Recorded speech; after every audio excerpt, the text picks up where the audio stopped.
देखो नैना नूर जमाल, देखो नैना नूर जमाल, जो रूहों परसन को।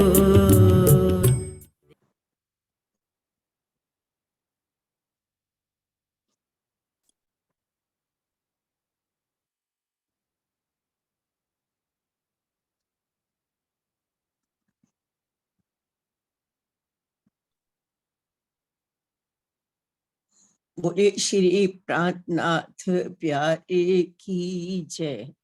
बोलिए श्री सतगुरु महाराज की जय। प्रणाम जी, सुंदर साथ जी।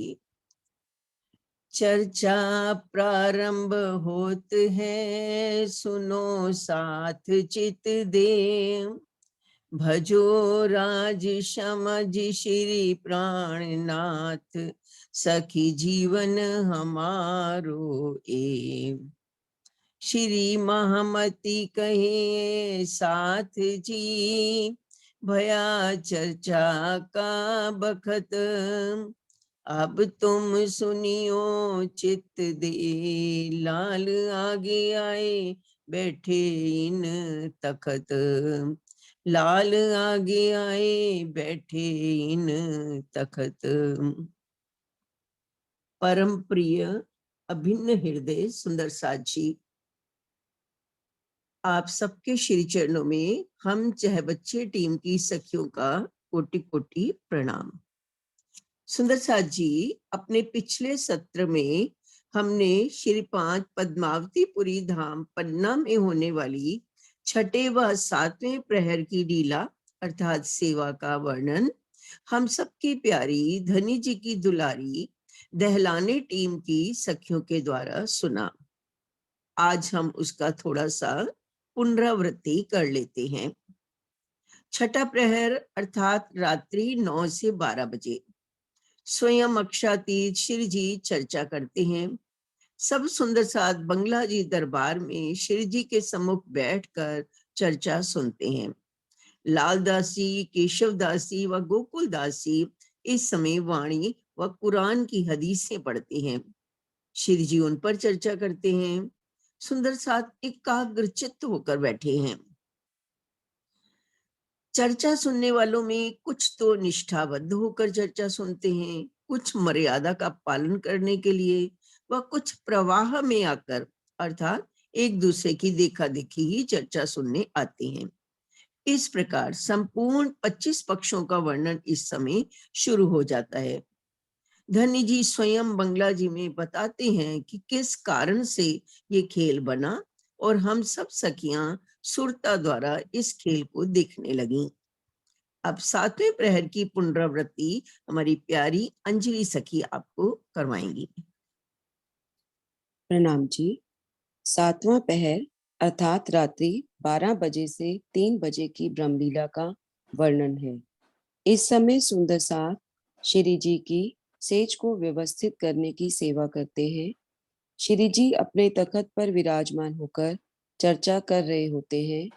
इस समय वल्लभदास जी आगे आकर विश्राम के लिए प्रार्थना करते हैं, किंतु धामधनी तो मध्य रात्रि के इस पहर की घड़ी घड़ी में परमधाम की लीला सुनाने में ही मग्न है।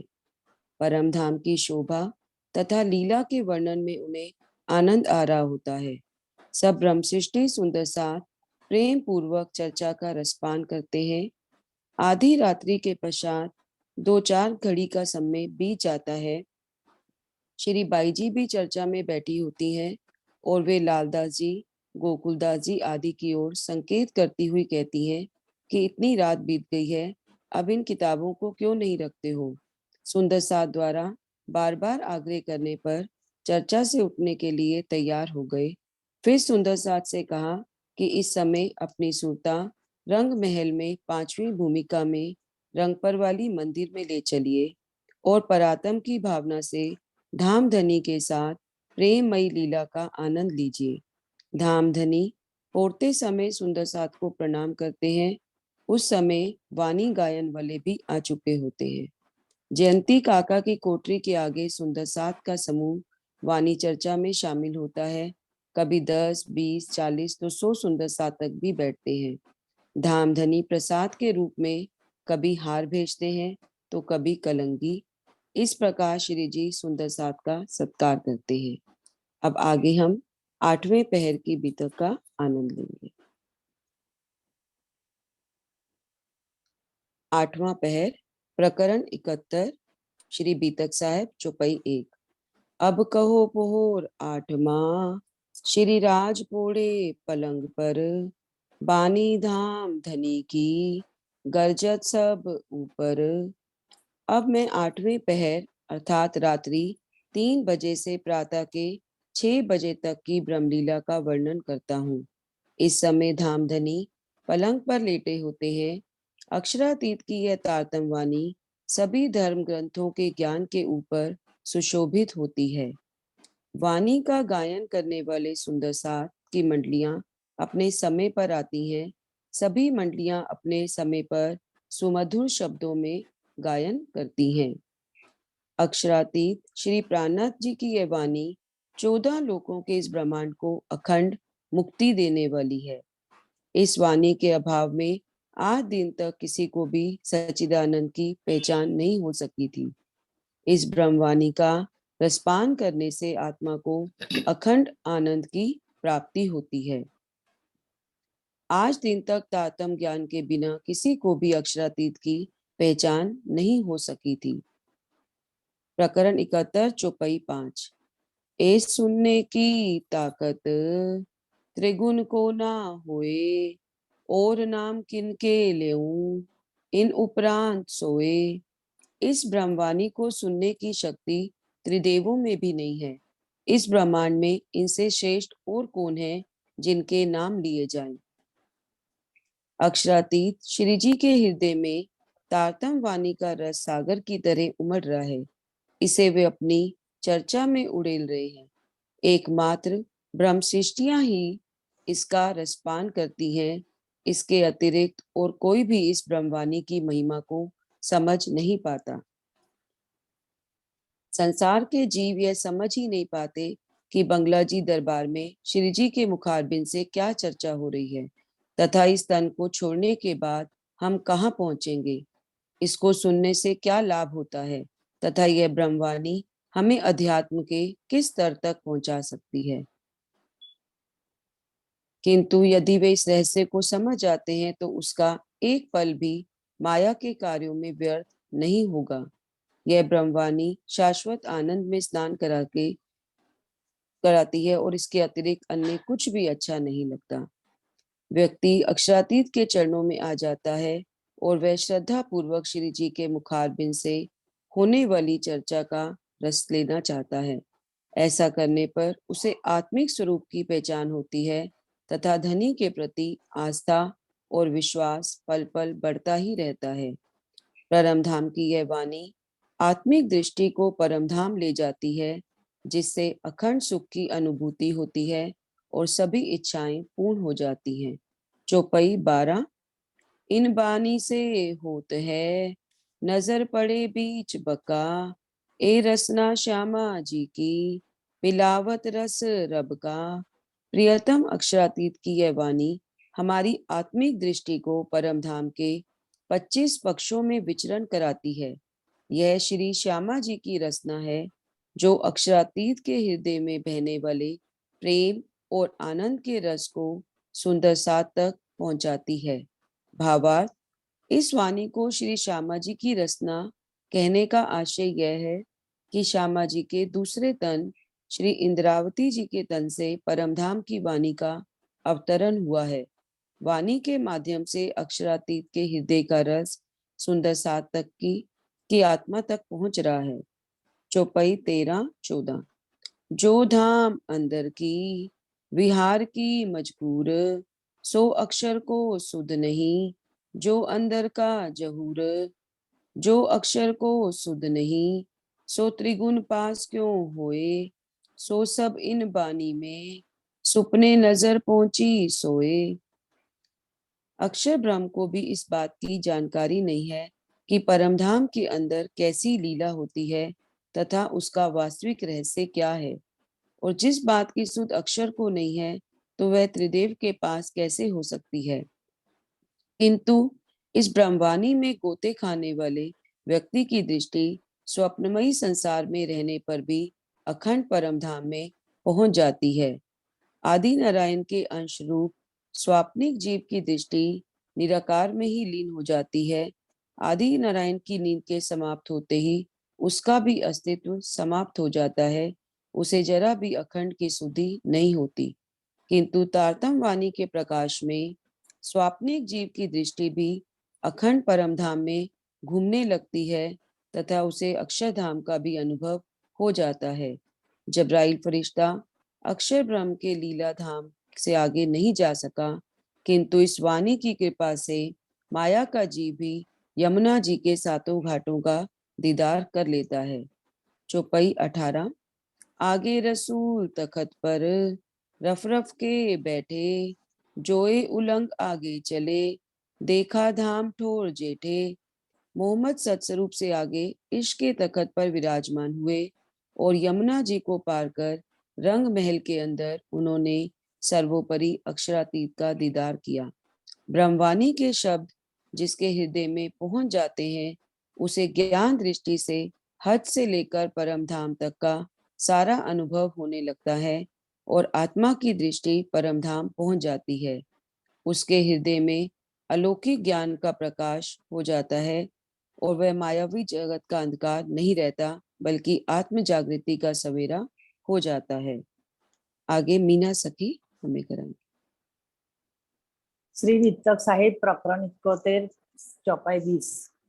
इन बानी के सुनते आप पोते हयात, देखे बैठे माया मिने ठोर बकाहक जात। આ બ્રહ્માણીનું રસપાન કરવા વાળા અખંડ આનંદ તથા આનંદની મુક્તિનું પ્રાપ્ત કરે છે. એ તો આ માયાવી જગતમાં રહીને પણ અખંડ પરમધામ શ્રી રાજ શ્યામાજી તથા સખીઓ સાથે શોભાય જોઈ રહ્યા છે. इन बानी के सुनते खुलत भिस्त के द्वार, आप देखो औरों को दिखावो पहुंचे नूर द्वार। આ બ્રહ્મવાણી સાંભળવાથી અક્ષરના પ્રહિસ્તો પણ પ્રાપ્ત થાય છે. સુંદર સાત આ બ્રહ્મવાણીનો પ્રકાશ અક્ષરધામથી પરે પણ પરમધામ સુધી પહોંચી જાય છે. તેઓ પોતે પરમધામ તથા યુગલ સ્વરૂપને જુએ છે અને બીજાને પણ બતાવે છે, એટલે કે પરમધામને દર્શનની રાહ જોઈ રહ્યા છે. इन बानी के बरकते कछु ना रहवे सक, रूहे राजी रात दिन જોએ બેઠે કદમો હક। આ બ્રહ્મવાણીની કૃપાથી દિલમાં કોઈ પણ સંશય રહેતો નથી. બ્રહ્મ આત્માઓ દિવસ રાત પ્રિયતમ પ્રેમના આનંદિત રહે છે અને પોતાના સુરતા દ્વારા પરાત્માની ભાવનાઓ પોતાને મૂળ મિલાવવામાં ધણીની સન્મુખ બેઠેલી અનુભવ કરે છે। इन बानी के बरकते भया जागृत सुपन, पहचान काहू का नहीं पहले पास आई सयन। આ બ્રહ્મવાણીની કૃપાથી સપનના આ બ્રહ્માંડમાં કોઈ પણ જાગૃતિનો અનુભવ થવા લાગે છે। આજ દિન સુધી સંસારમાં કોઈને પણ અક્ષરાતીતની પહેચાન નહોતી, તેથી મૂળ સંબંધના કારણે તે સૌથી પહેલા બ્રહ્મ સૃષ્ટિને પહોંચે છે। इन बानी के बरकते नींद उड़ी नूर जमाल, ये याद करे सुपन को होए के दिल खुशाल। આ બ્રહ્મવાણીની કૃપાથી અક્ષર બ્રહ્મની ઊંઘ સમાપ્ત થઈ જશે અને તેઓ પ્રસન્ન થઈને સપનાના બ્રહ્માંડમાં થવાવાળી જાગની લીલા યાદ કરે છે। इन बानी के बरकते मावे जिमी आसमान, सुन छोड़ बका पहुंचे सो मोमिन सुन के कान। આ બ્રહ્મવાણીથી થવાવાળી આત્મીય લાભ થશે એટલો બધો છે કે ધરતી અને આકાશ સમાઈ જાય છે અને આ બ્રહ્મવાણી પોતાના હૃદયમાં કાનોથી સાંભળવા બ્રહ્મ સૃષ્ટિ પ્રેમ મગ્ન દ્વારા નિરાકાર છોડીને પોતાના સુરતા દ્વારા અખંડ પરમધામ સુધી પહોંચી જાય છે। आगे की वितक करविन जी करेगी। श्री बीतक साहेब प्रकरण 71 चौपाई 28। श्री धाम नवभूम है इन बानी के में, सो ठौर है अखंड बानी ऐसे कहे से।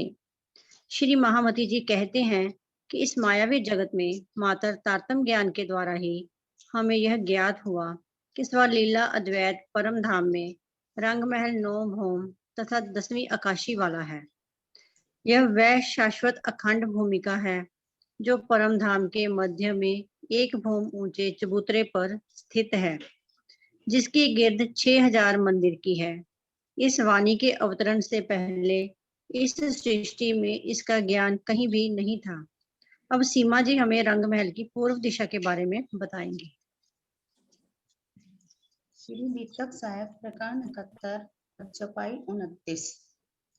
हो जोए बाग जानवर सो इन बानी बीच है सब, सातों घाट जो पुल हैं सो सैया देखे अब।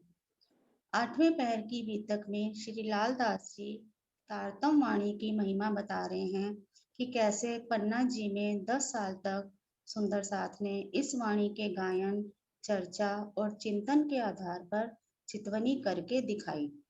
इस वाणी में रंग महल के दक्षिण दिशा में आए भोज कोसर, पूर्व में यमुना जी, पश्चिम में फूलबाग, नूरबाग और इन बागों में रहने वाले नूरमयी पशु पक्षी, यमुना जी के दोनों किनारों पर आए 7 घाट, केल पुल तथा बट के पुल आदि का विस्तार से वर्णन है।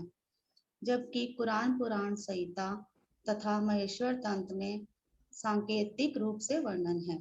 धनी के प्रेम में डूबकर सुंदर साथ इस नश्वर जगत में भी वहां की अनुपम शोभा का प्रत्यक्ष अनुभव कर सकते हैं। इस वर्णन को सुनकर ब्रह्मशिष्टियां अपनी सुरता द्वारा अखंड परम धाम में पहुंच जाती हैं। आगे का वर्णन प्रभा दीदी करेंगे। प्रकरण 71 चौपाई 30-31। मानिक महल पुखराज और अलंग गिरदवाए सो सब बानी बीच में संयन को पहुंचाए। 8 सागर सुख के बीच टापू महल मोहलात सो सब हैं बानी में पहुंचावत साथ है याद।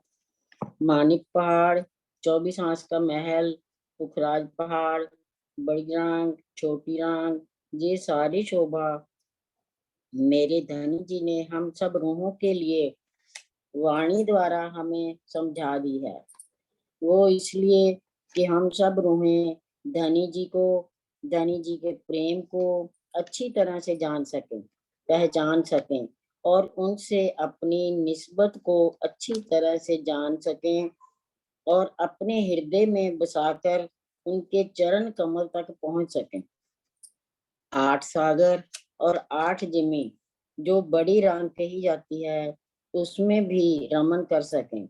सागरों के मध्य में जो टापू महल अनगिनत और अनंत ऊंचाई वाले आए हैं वो सब रूहों को सुख देने के लिए ही धनी जी ने इस वाणी में बताए हैं। जो भी रूह अर्श परम धाम की होगी और अपने आत्म चक्षुओं से देख लेगी वो तो सागर की लहरों में आनंद में झीलेगी ही, परंतु जो जीव भी पूरे विश्वास और प्रेम श्रद्धा से वाणी को ग्रहण करेगा वो भी अखंड मुक्ति को प्राप्त कर लेगा। आगे चांद कमल जी। प्रणाम जी। श्री बीतक साहब प्रकरण 71 चौपाई नंबर 32। हक हादी रूहें रहत हैं सो इन बानी से, नित विहार करत हैं सो इन बानी से। परम धाम में हमारे प्राण प्रियतम श्रीराज जी, हमारी सुभान श्री श्यामा जी व सखियां अपनी अनंत शोभा के साथ रहती हैं। इस तारतम वाणी ने हमें सब कुछ बता दिया है। इन ब्रह्म आत्माओं को कुरान में खुदा का सच्चा दोस्त कहा गया है। हमारे धाम धनी के स्वामित्व को, उनकी महिमा को ब्रह्म आत्माएं इस खेल में आकर तारतम वाणी द्वारा जान गई हैं।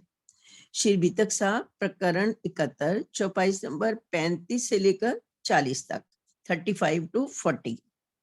इन बानी की बरकतें सब दफे होत बलाए, सदा शैतान कांपत मिने बैठ न सके ताए। एक जिकर सुभान सो करत है सब मोमिन, श्री राज पौड़े सुनत हैं, नींद न आवे नैनन।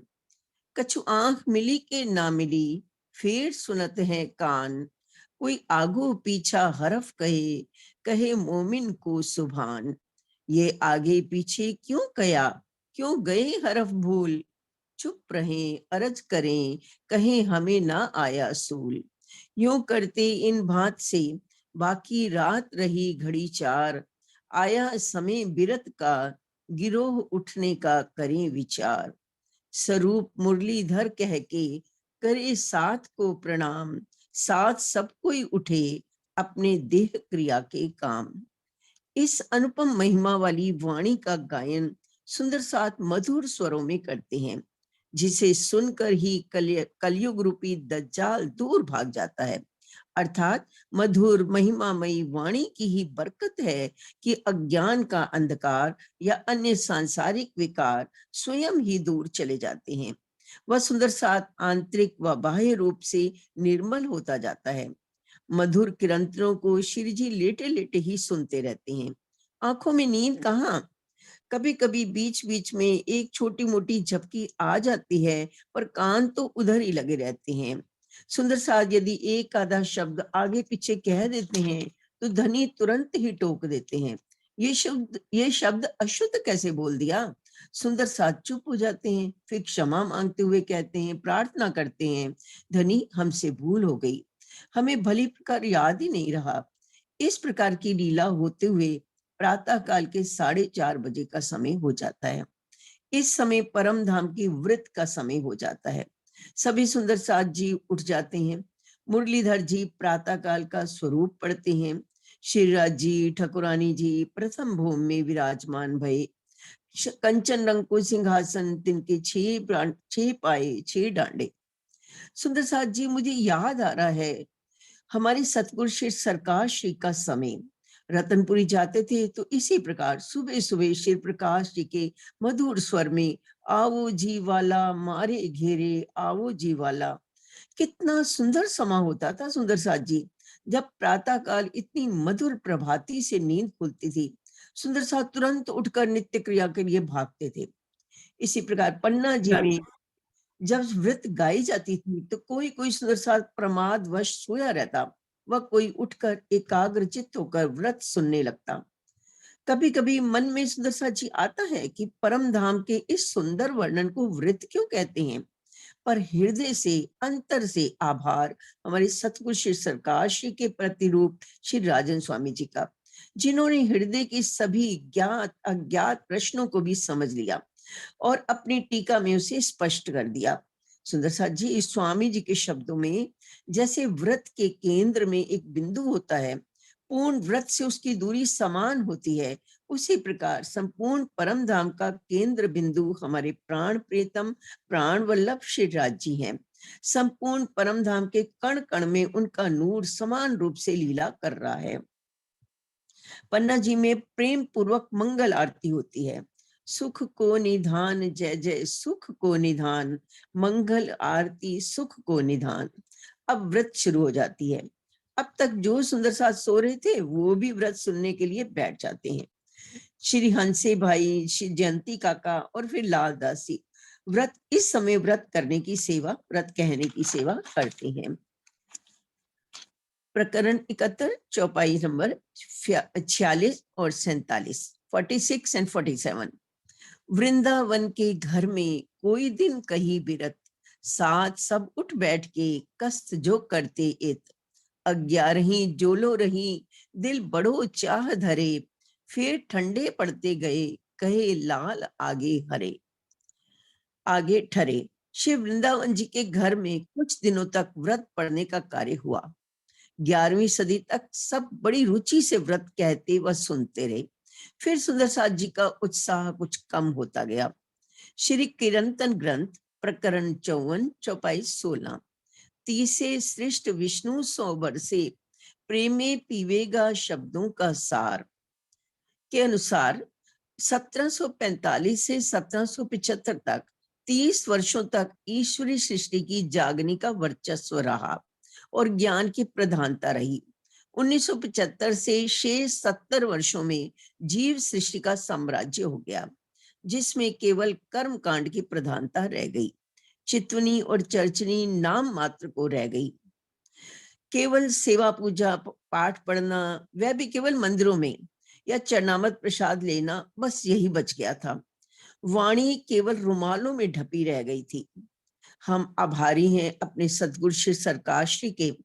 उन्होंने वाणी को छपवाया, घर घर पहुंचाया, वाणी पढ़ना सिखाया, फिर एक एक चौपाई का अर्थ कर वाणी का मंथन करना सिखाया।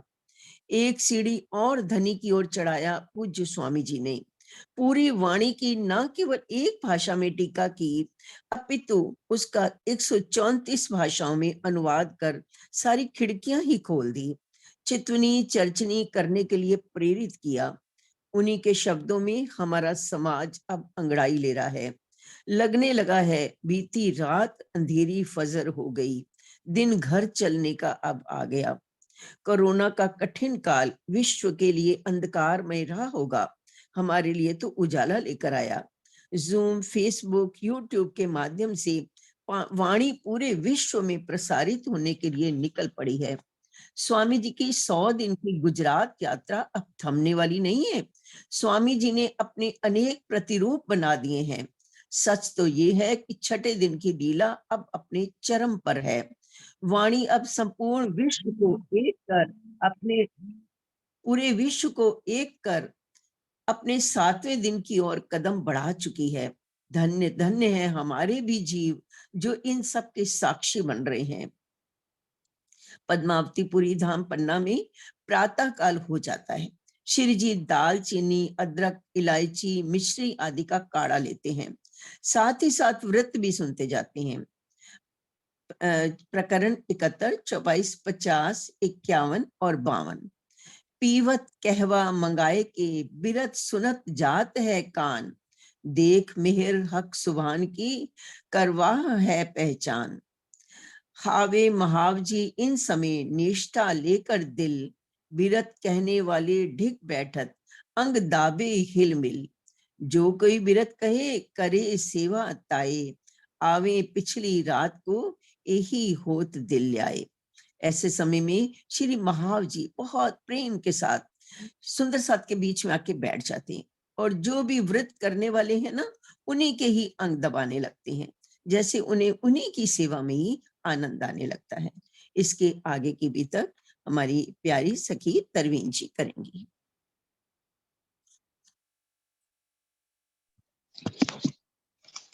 श्री बीतक साहेब, प्रकरण 71, चौपाई 55, 56, 57। धाम की गिरद कह के फेर अंदर बैठे, चारों चौक उलंघ के पहुंचे 5वें चौके। कहे 64 थंब फिरते चंद्रवा दुलीचे, सिंहासन के ऊपर जुगल किशोर बैठत। 7 गिरद्वाए घेर के बैठे चबूतरे भर, सब भूखन वस्त्र वर्णन होत चित्त धर। सुंदर साथ परम धाम की गिरद का वर्णन करके रंग महल की धाम रौंद से परिक्रमा करते हुए, चारों तरफ की बाहरी शोभा को देखते हुए 2 मंदिर के लंबे चौड़े चौक से रंग महल के अंदर प्रवेश करते हैं। रसोई की हवेली से 4 चौरस हवेलियां पार करके 5वीं गोल हवेली हम रूहों का मूल मिलावा है। एक गोल चबूतरे के ऊपर चारों तरफ 64 थंब घेर कर आए हैं। उसके ऊपर चंद्रवा और नीचे पश्चिमी गिलम बिछी हुई है। चबूतरे के मध्य में कंचन रंग का सिंहासन है, जिस पर श्री राजश्यामा जी विराजमान हैं। रूहें श्री राजश्यामा जी को चारों ओर से घेरकर चबूतरे पर बैठी हुई हैं। सुंदर सा युगल स्वरूप के वस्त्रों और आभूषणों का वर्णन करते हैं और अपने हृदय में बसाते हैं। सागर ग्रंथ, प्रकरण 7, चौपाई 3। सुरता एके राखिए मूल मिलावे माहे, श्याम श्यामा जी साथ जी तले भूम बैठे हैं जाहे। श्री बीतक साहेब, प्रकरण 71, चौपाई 58। फिर चौक गिरद के गिरद छज्जे बन मोहलात, फिर लेत दूसरी भूम को फिर तीसरी चढ़ जात। सुंदर साथ फिर मूल मिलावे के चारों चौकों का वर्णन करते हैं रंग महल के छज्जों, वनों तथा महलों की शोभा का वर्णन करते हैं। इसके बाद दूसरी भौम में उत्तर दिशा में आए 12,000 भूल भुलवनी के मंदिरों का वर्णन करते हैं, जिनके मध्य में 10 मंदिर के लंबे चौड़े चौक पर 8 मंदिर लंबे चौड़े चबूतरे पर श्री युगल स्वरूप के सिंहासन की शोभा आई है। भूलवनी के मंदिरों के दरवाजे, दीवारें आदि सब नूरमयी शीशे के हैं। भूलवनी की उत्तर दिशा में ही खड़ोकली है, जो कि धाम जमीन से 2 भौम ऊंची है, परंतु खड़ोकली की गहराई 3 भौम है। भूलवनी में खेल खेलने के बाद या फिर कभी पहले हम रूहें वाला जी के साथ झीलने का आनंद लेती हैं। परिक्रमा प्रकरण 3 चौपाई 76। इत खड़ोकली जल हिलोले, धनी साथ झीलें झकोले, इत सिनगार करके खेले, ठौर जुदे जुदे जुथ मिले। फिर सुंदर साथ तीसरी भौम की परसाल का वर्णन करते हैं। यहाँ हम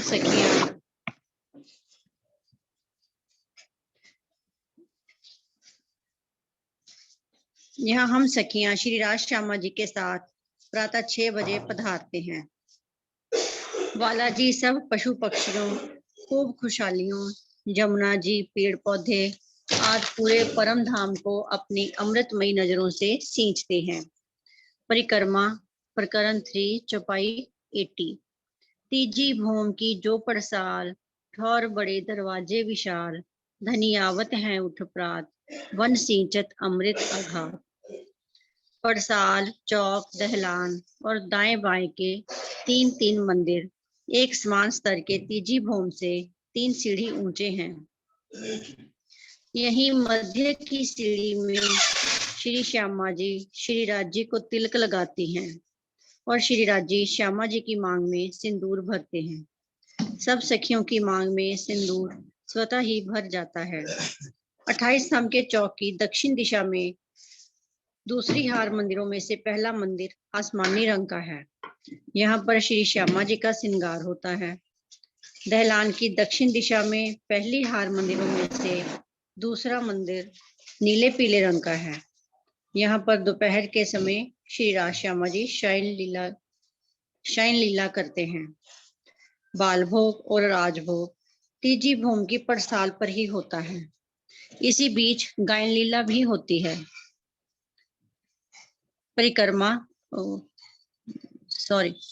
प्रकरण 71 चौपाई 59-60। श्री बीतक साहिब। चौथी नृत्य की वर्णन होत है।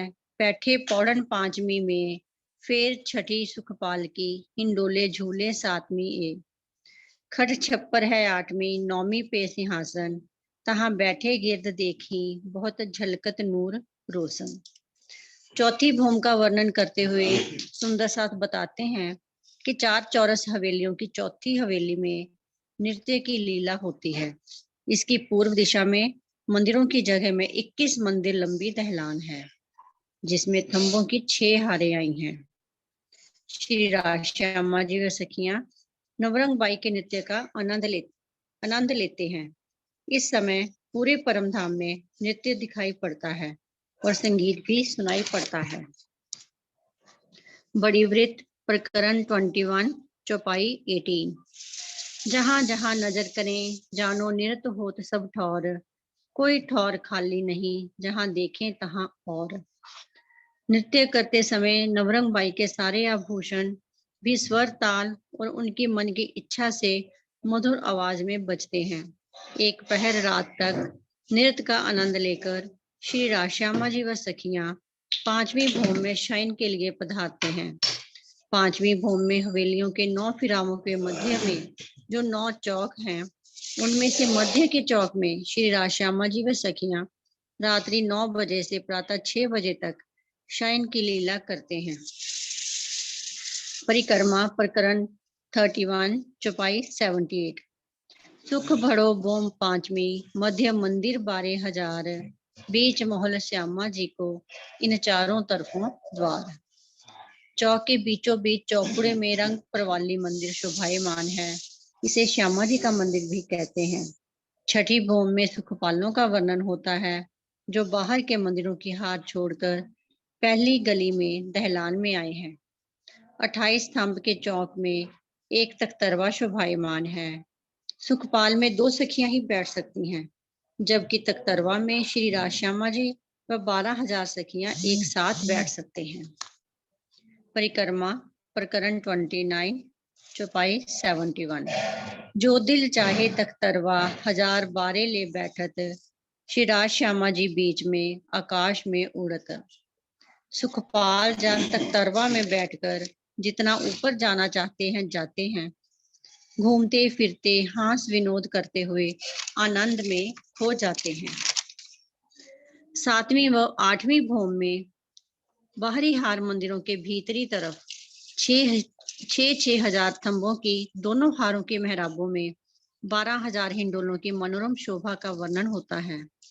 8वीं भौम में मध्य गली की मेहराबों में भी 6,000 हिंडोलों की शोभा है।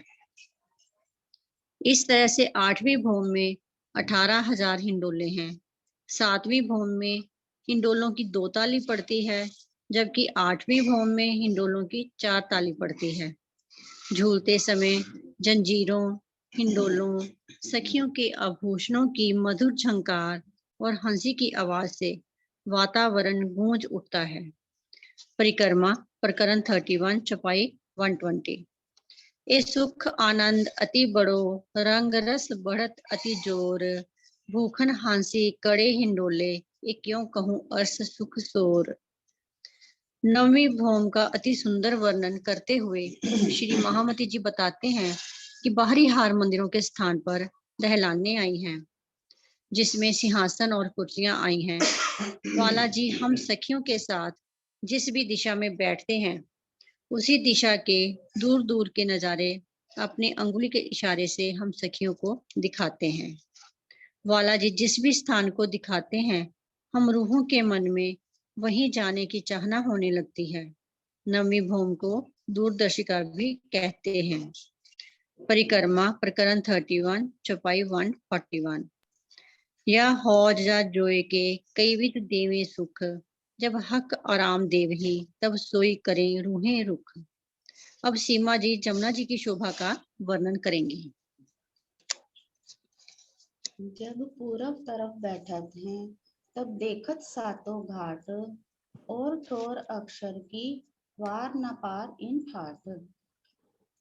जब 9वीं भूमि के छज्जों में युगल स्वरूप सहित सुंदर साथ पूर्व दिशा में बैठते हैं, तब रंग बिरंगी चित्रकारी से युक्त सुंदर दुलीचे के समान सुशोभित सातों वनों की चांदनी, दूध से भी उज्जवल लहराती हुई यमुना जी, तेजोमयी प्रकाश से युक्त अक्षरधाम, अनेक रंगों की झलकार से युक्त नूरमयी जवेरों के महल, मानिक पहाड़ की हद में आए बड़ो वन, मधुवन, महावन, वन की नहरें और वन की नहरों को घेरकर छोटी राम की 4 हारें व अनंत रंगों से प्रकाशित सर्वरस सागर की गगनचुंबी माँ हवेलियों की शोभा को देखते हैं, जिनकी शोभा की कोई सीमा नहीं है। अब आगे की शोभा का वर्णन प्रभारी जी करेंगे। प्रकरण 71, चौपाई 62-63। बट पीपल चौकी बैठे ही, मानक और पुखराज, या बीच धाम तालाब, यहाँ खेले सैया संग राज। तालाब मानक बीच में 24 फुवारे उछलत, 24 गुर्जों चादरें, कुंड लहरें तालाबें इत। श्री रंग महल की दक्षिण दिशा में 9वीं भौम के झरोखों में बिठाकर धनी रूहों को बट पीपल की चौकी, जो परिक्रमा रौंस से लगती हुई एक भौम नीचे आई है, चांदों द्वारा सीढ़ियां रौंस पर उतरी हैं। सीढ़ियों की रौंस के साथ लगता नहर का पहला चबूतरा आया है। नहरें भौम भर गहरी आई हैं। जहां जहां नहरें कटती हैं, वहां सुंदर चाहे बच्चों ने उनमें उछलते फुवारे अति सुंदर शोभा से युक्त हैं। 100 मंदिर के लंबे चौड़े 75 चौक आए हैं। एक चौक में बट का पेड़ और एक में पीपल का पेड़ आया है, इसीलिए इसका नाम बट पीपल की चौकी है। हर चौक के मध्य में चबूतरे पर एक विशाल पेड़ की शोभा आई है। पेड़ों की मेहराबों में विशाल हिंडोले जवाहरातों की जंजीरों से युक्त आए हैं। इन हिंडोलों में राजश्यामा जी और सभी सखियां एक साथ झूले लेते हैं। बट पीपल की चौकी 4 भूम 5वीं चांदनी की है। चांदनी फूलों पत्तियों की बनी हुई, नरम, कोमल और सुगंधित है। चांदनी पर चारों कोनों में 4 चहबच्चे भी आए हैं, जहाँ पर सखियां युगल पिया के संग कई प्रकार की हास विनोद की लीलाएं करती हैं और आनंदित होती हैं। चौकी के दक्षिण में बड़ों वन के 5 भूम के पेड़ आए हैं, जिनके हिंडोले 1 भूम ऊंचे और दिखाई दे रहे हैं। इन बड़े वन के अंदर ही कुंज निकुंज वन शुरू हो जाते हैं। इन वनों के महल सभी फूलों और पत्तियों के आए हैं। कुंज वन के अंदर ही हौज कौसर की शोभा भी आई है। हौज कौसर एक ही हीरे में अलग अलग रंगों से सुशोभित है। 128 हांस में गोलाई में हौज कौसर आया है। कुंज वन से कमर भर की ऊंचाई पर पुखराजी रोंस, वन रोंस, फिर से कमर भर की ऊंचाई पर ढलकती पाल, जिस पर बड़ों वन के 2 पेड़ों की हारें आई हैं। उसके बाद भूम भर की सीढ़ियां चढ़कर चौरस पाल पर आ जाते हैं। चौरस पाल के 4 भाग का वर्णन इस प्रकार है। सीढ़ियों के साथ लगते ही हर हांस के मध्य में बड़ों वन के पेड़ आए हैं। पहला भाग यानी 250 मंदिर के हिस्से में घाट, दूसरे भाग में पड़साल और 2 पेड़ और आए हैं। तीसरे भाग में हर हांस के कोने में 250 मंदिर की लंबाई चौड़ाई में बड़ी देवरियां आई हैं। चौथे भाग में देवरियों के आगे 250 मंदिर का लंबा चौड़ा चांदा आया है।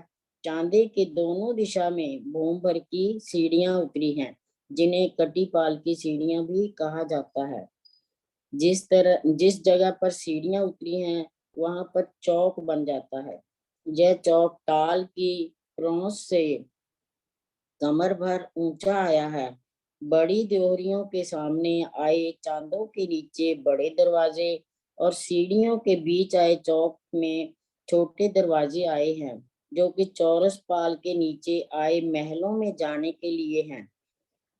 बड़ी देवरियां 128 हैं और 4 घाट आ जाने से छोटी देवरियां 124 आई हैं।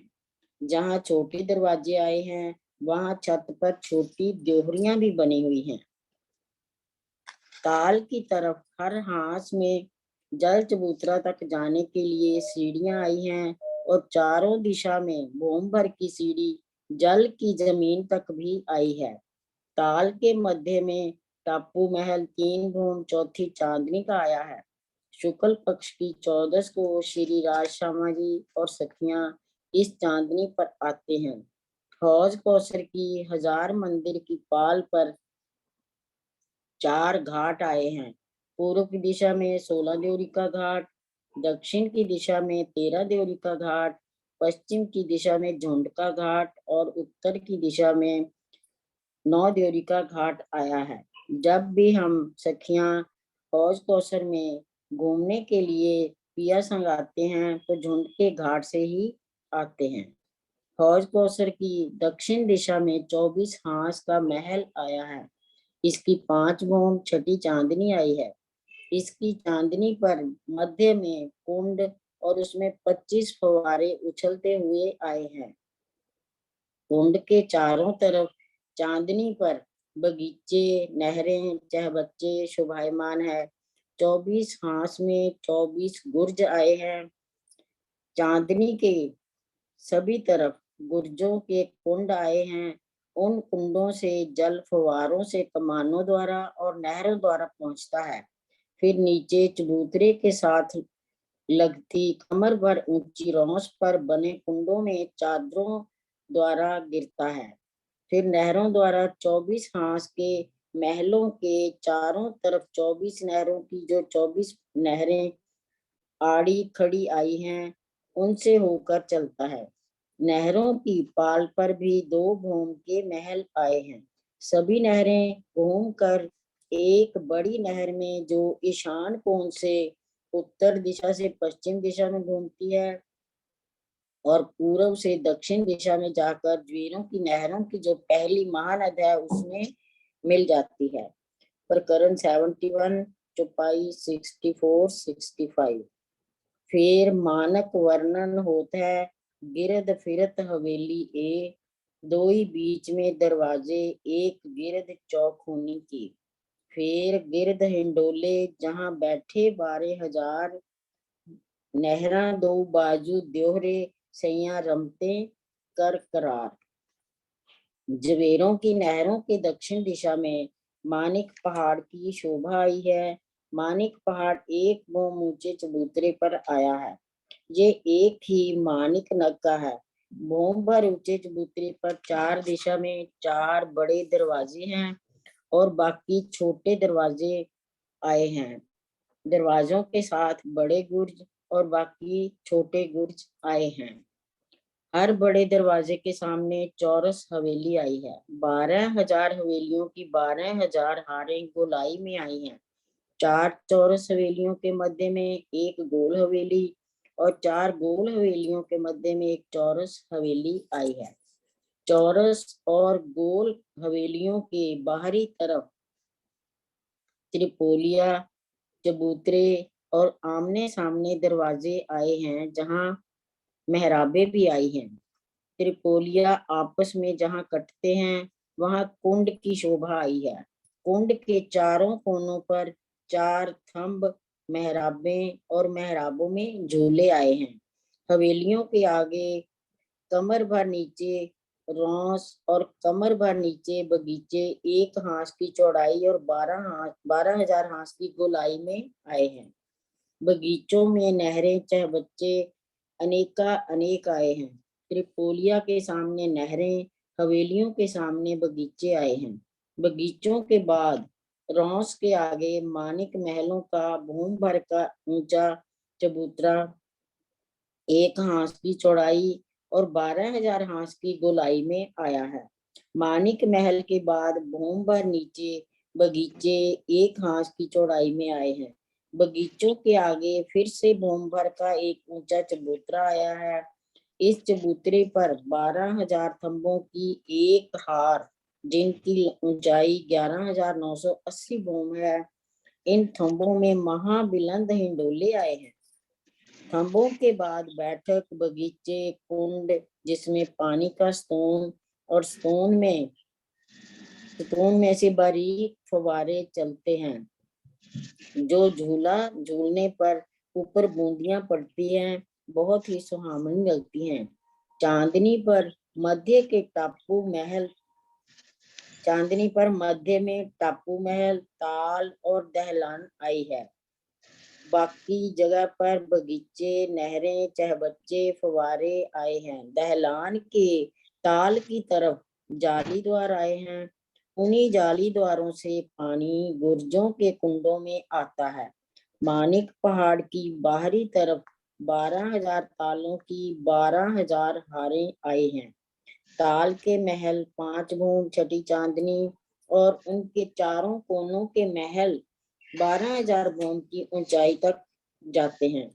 चारों दिशा में मेहराबें और इन बड़ी मेहराबों में बड़े हिंडोले आए हैं। हर एक ताल पर 4 हिंडोले और एक हार में 48 हार हिंडोले आए हैं। नहरों के मध्य में बगीचे और वो भी 5 भूम के आए हैं। तालों पर आए झूले भूम दर भूम एक भूम कम होते जाते हैं। नहरें भी गोलाई में घूमकर 12,000 की 12,000 हारें आई हैं। जल एक भूम सीढ़ियों की भांति नीचे उतरता हुआ मधुर ध्वनि करता है। नहरों तथा कुंड की मेहराबों में भी झूले आए हैं। सभी नहरें महानद में समा जाती हैं। महानद की दोनों पालों पर थंबों की हारें आई हैं पाल की चांदनी पर ड्योहरियां आई हैं। बड़ी बड़ी मेहराबों में बड़े बड़े हिंडोले आए हैं, जो महानद के ऊपर भी झूलते समय ताली देते हैं।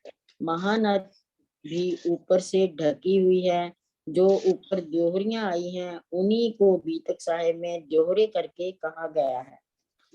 प्रकरण 71, चौपाई 66, 67। नहरें 4, 8 कहूँ 12, फिर आवे वन मोहलात, आगे मैदान देख के खेलें 94 इत।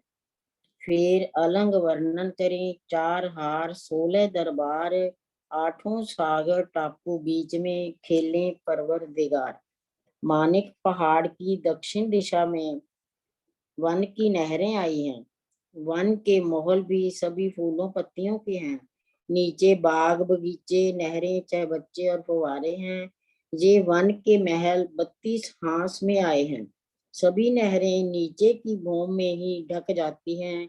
एक महल से दूसरे महल में किसी भी भूमि से आ जा सकते हैं, क्योंकि छज्जों ने आपस में मिलान कर लिया है। वन के महलों की ऊंचाई 60,000 भून की आई है। इनकी दक्षिण दिशा में छोटी रांग, जिनको हम 4 हार हवेली भी कहते हैं, वो हैं। ये भी 32 हांस में आई हैं। वन की नहरें और छोटी रांग की चांदनी एक बराबर आई है। छोटी रांग की हवेलियों का चौक 2.25 करोड़ कोस और उसके तीसरे हिस्से में एक भूमि भर का चबूतरा आया है। चारों तरफ रौस छोड़कर 12,000 हवेलियों की 12,000 हारें आई हैं। चबूतरे के चारों दिशा में भूमि भर की सीढ़ी उतरी है। हर हवेली के चारों दिशा में 4 चांदनी चौक आए हैं और 8 बगीचे आए हैं। एक हवेली में 6-6 हजार मंदिरों की 2 हारें और 2-2 थंबों की हारें आई हैं। उनके 12 उसके आगे 12,000 महलों की 12,000 हारें आई हैं। इसी प्रकार महल में मंदिर और मंदिर में कोठरियां भी आई हैं। अब छोटी रांग की दक्षिण दिशा में बड़ी रांग की महानद आई है। छोटी रांग के चांदनी चौक की रौस से चलकर सीधा महानद, वहां से कमर भर ऊंची पाल, कमर भर नीचे जल रौस से पुल पार करके फिर जल रौस और पाल, वन रौस से 1200 कोस की चौड़ी, 4 लाख कोस की लंबी रौस से दाएं बाएं वृक्षों की सुंदरता, मेहराबें देखते हुए भूमि भर के ऊंचे चबूतरे के साथ लगती रौस पर पहुंचे। वहां से भूमि भर की सीढ़ी चढ़ने पर रौस को छोड़कर 12,000 हवेलियों की 12,000 हारें आई हैं। 2 महाहवेलियों के मध्य में बड़े गुर्ज और हवेलियों के मध्य में छोटे गुर्ज आए हैं। हर महाहवेली की 12,000 हवेलियों के सामने 12,000 चांदनी चौक और त्रिपुलियों के सामने रौस आई है। पहली और तीसरी हार में 32 महाहवेलियां आई हैं। मध्य की हार में 8 सागर, 8 जिमी और 16 महाहवेलियां आई हैं। इन 16 महाहवेलियों को ही दरबार करके बोला गया है। सागरों के मध्य तीसरे हिस्से में 12,000 टापू महलों की 12,000 हारें आई हैं। चारों दिशा से टापुओं के सामने 4-4 हजार महाहवेलियां आई हैं। जैसे जैसे हम रंग महल से बाहर दूरी पर जाते हैं, तो हांस भी बड़े होते जाते हैं। जिमी में भी 12,000 हवेलियों की 12,000 हारें भूमि भर ऊंचे चबूतरे पर आई हैं। जैसे सागर के चारों दिशा में 4 लाख कोस की लंबाई की रौसें और बगीचे चांदनी चौक आए हैं, वैसे ही जिमी में भी आए हैं। जिमी में हवेलियां, महल, मंदिर, कोठरियां सब फूलों पत्तियों की आई हैं। और यहाँ पर भी टापू महल मध्य में आए हैं। सागर के चारों कोनों में बड़े गुर्जों के सामने रेती के मैदान 4 लाख कोस के लंबे चौड़े आए हैं। यहाँ भी जानवरों, पशु पक्षियों के साथ खूब आनंद की लीला होती है। अब आगे परवीन जी।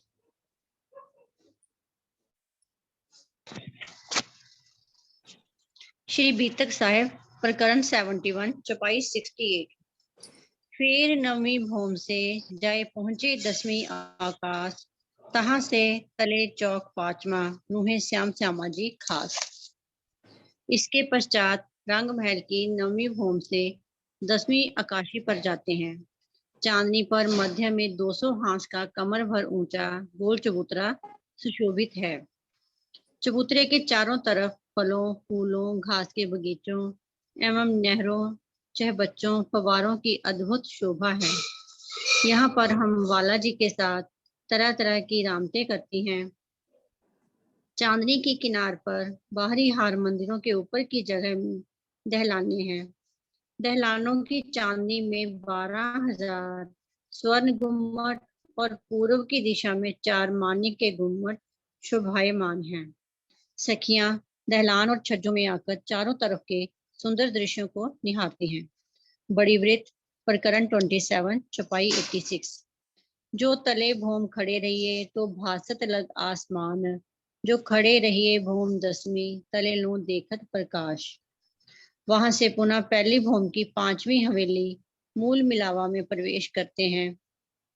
यहाँ युगल स्वरूप के सन्मुख सभी रूहें बैठी हुई हैं। सीमा जी अब चांदनी चौक की शोभा का वर्णन करेंगे। प्रकरण 71 चौपाई 69। चारों चौक उलंग के आए पहुंचे बीच द्वार, फिर आगे आए देखे चांदनी, 2 चबूतरों खेलन हार। अब पुनः मूल मिलावे से पूर्व की ओर 4 चौरस हवेलियों को पार कर 28 स्तंभ के चौक से होते हुए मुख्य द्वार पर आ जाते हैं। फिर आगे आकर नूरमयी रेती से झलकते हुए चांदनी चौक की शोभा को देखते हैं। खुले आकाश से युक्त होने के कारण इसे चांदनी चौक कहते हैं। इसके उत्तर तथा पूर्व में अमृत वन के वृक्ष और चौथी तरफ पश्चिम में रंग महल के बारीहार मंदिरों के झरोखे शोभायमान हैं। चांदनी चौक के उत्तर तथा दक्षिण तरफ 2 चबूतरे आए हैं। इन चबूतरों पर उत्तर तरफ लाल वृक्ष तथा दक्षिण तरफ हरा वृक्ष शोभा ले रहा है।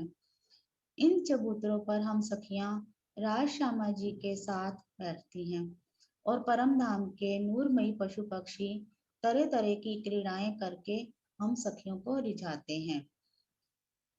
प्रकरण 71 चौपाई 70।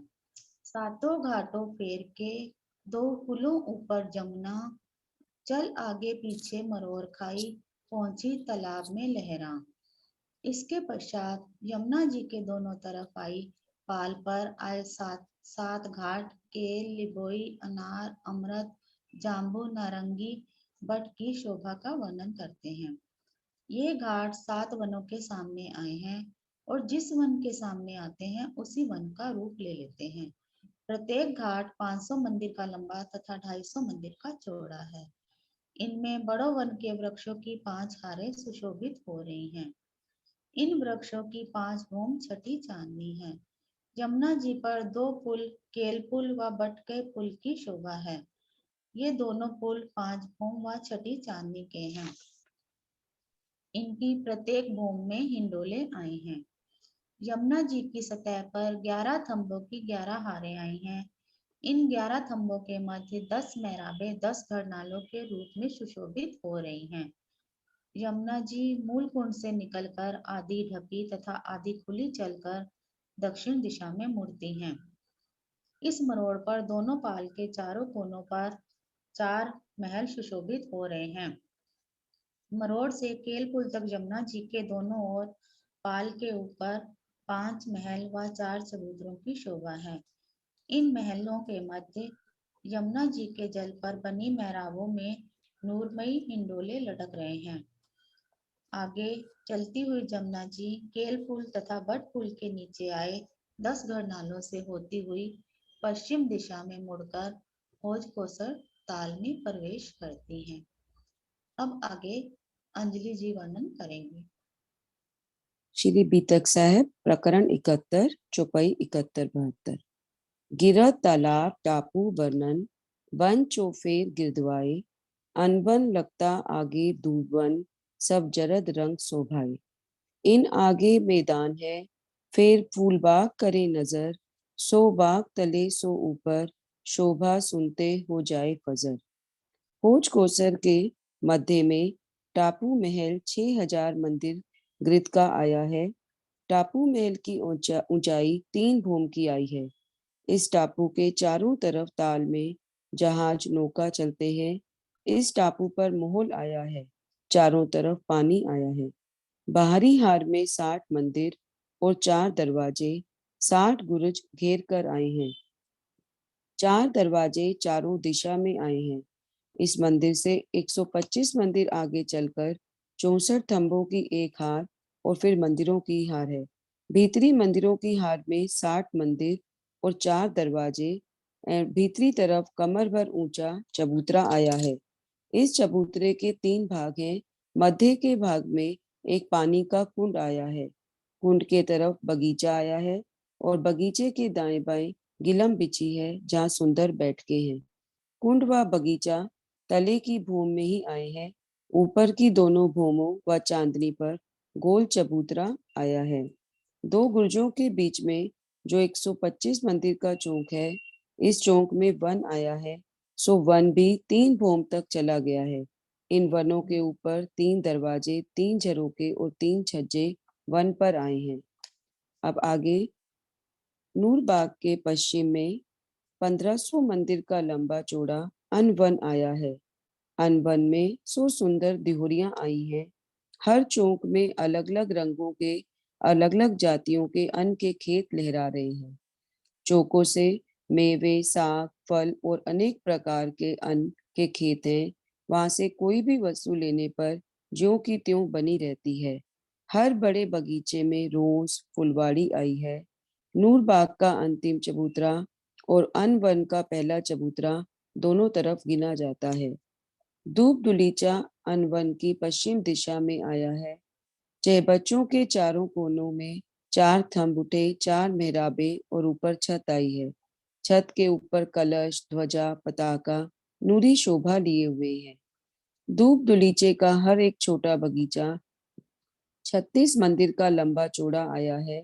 हर चौक में अलग अलग रंगों की धूप शोभायमान है। धूप में फूल पत्ते बेलों की चित्रकारी आई है। जगह जगह पर सिंहासन कुर्सियां बैठने के लिए हैं। धूप दुलीचे के पूर्व में अनवन, उत्तर में बड़ो वन की नहरें, दक्षिण में कुंज निकुंज वन व पश्चिम में पश्चिम की चौगान आई है। पश्चिम की चौगान धूप दुलीचा के पश्चिम दिशा में उत्तर की किनार से लेकर पश्चिम की तरफ 4500 मंदिर की चौड़ी जवेरों की नहरों तक आई है। 9000 मंदिर की लंबी आई है। पश्चिम की चौगान के अगिन कोण से वायव्य कोण तक जवेरों की नहरें गोलाई में आई है। 4.5 लाख कोस की चौड़ी और 9 लाख कोस की लंबाई आई है।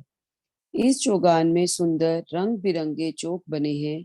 इसमें सुंदर रंग बिरंगे रंगों की रेती बिछी हुई है जिसकी किरणें आकाश तक जाती हैं। इस चौगान में राशामा जी व सभी सखियां पशु पक्षी हाथी घोड़े शेर चीते आदि पर बैठकर दौड़ते कूदते व उड़ते हैं। प्रेम भरी लड़ाइयां करते भंवरी फिरते और गुलाटियां खाते पशु पक्षी राजश्यामा जी व सखियों को रिझाते हैं। श्री रंग महल की पश्चिम दिशा में 1500 मंदिर का लंबा चौड़ा फूलबाग परिक्रमा रोड से लगता हुआ आया है। इसके नीचे नूरबाग आया है। फूलबाग का एक बड़ा बगीचा 147 मंदिर का लंबा चौड़ा आया है। ऐसे बड़े बगीचों की 10 हारें आई हैं। एक बड़े बगीचे में 16 छोटे बगीचे आए हैं।